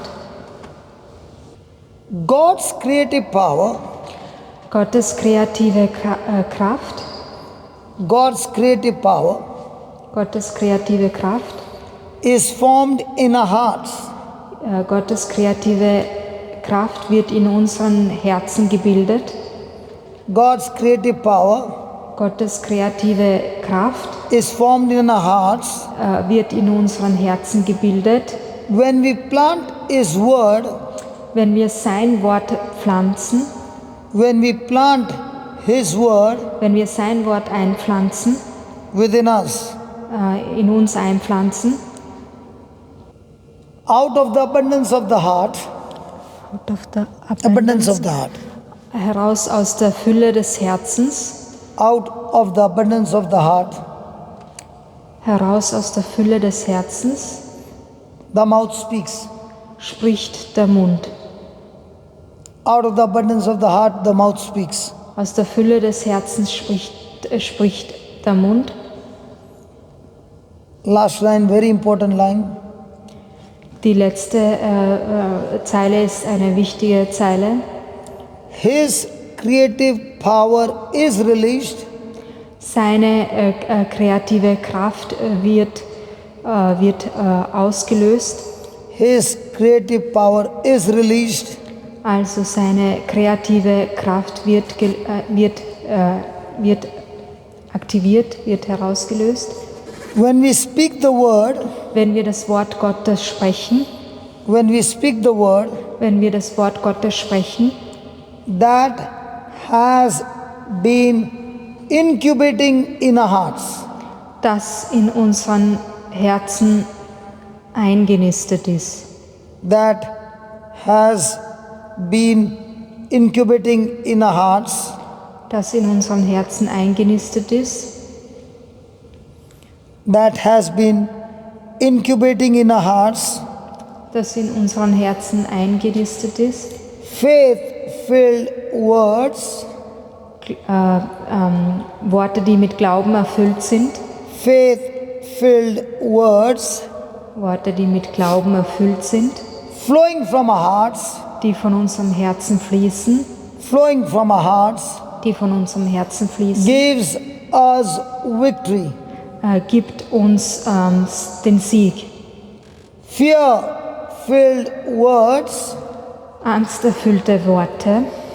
Defeats us. Die besiegen uns. Faith-filled words gives us the victory. Also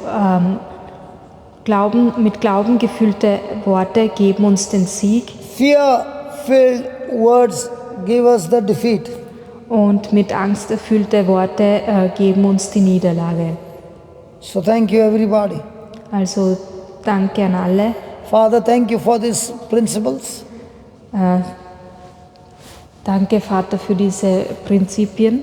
Thank you for teaching us the truth. Danke, dass du uns die Wahrheit gelehrt hast. Thank you, your knowledge is inspiring us. Danke, dass dein Wissen uns inspiriert. Teaching us to imitate you, Heavenly Father. Das uns lehrt, dich nachzuahmen, himmlischer Vater. Practice these truths in our day-to-day life. Practice. These truths into our day-to-day life. Dass wir das in unserem alltäglichen Leben einüben können.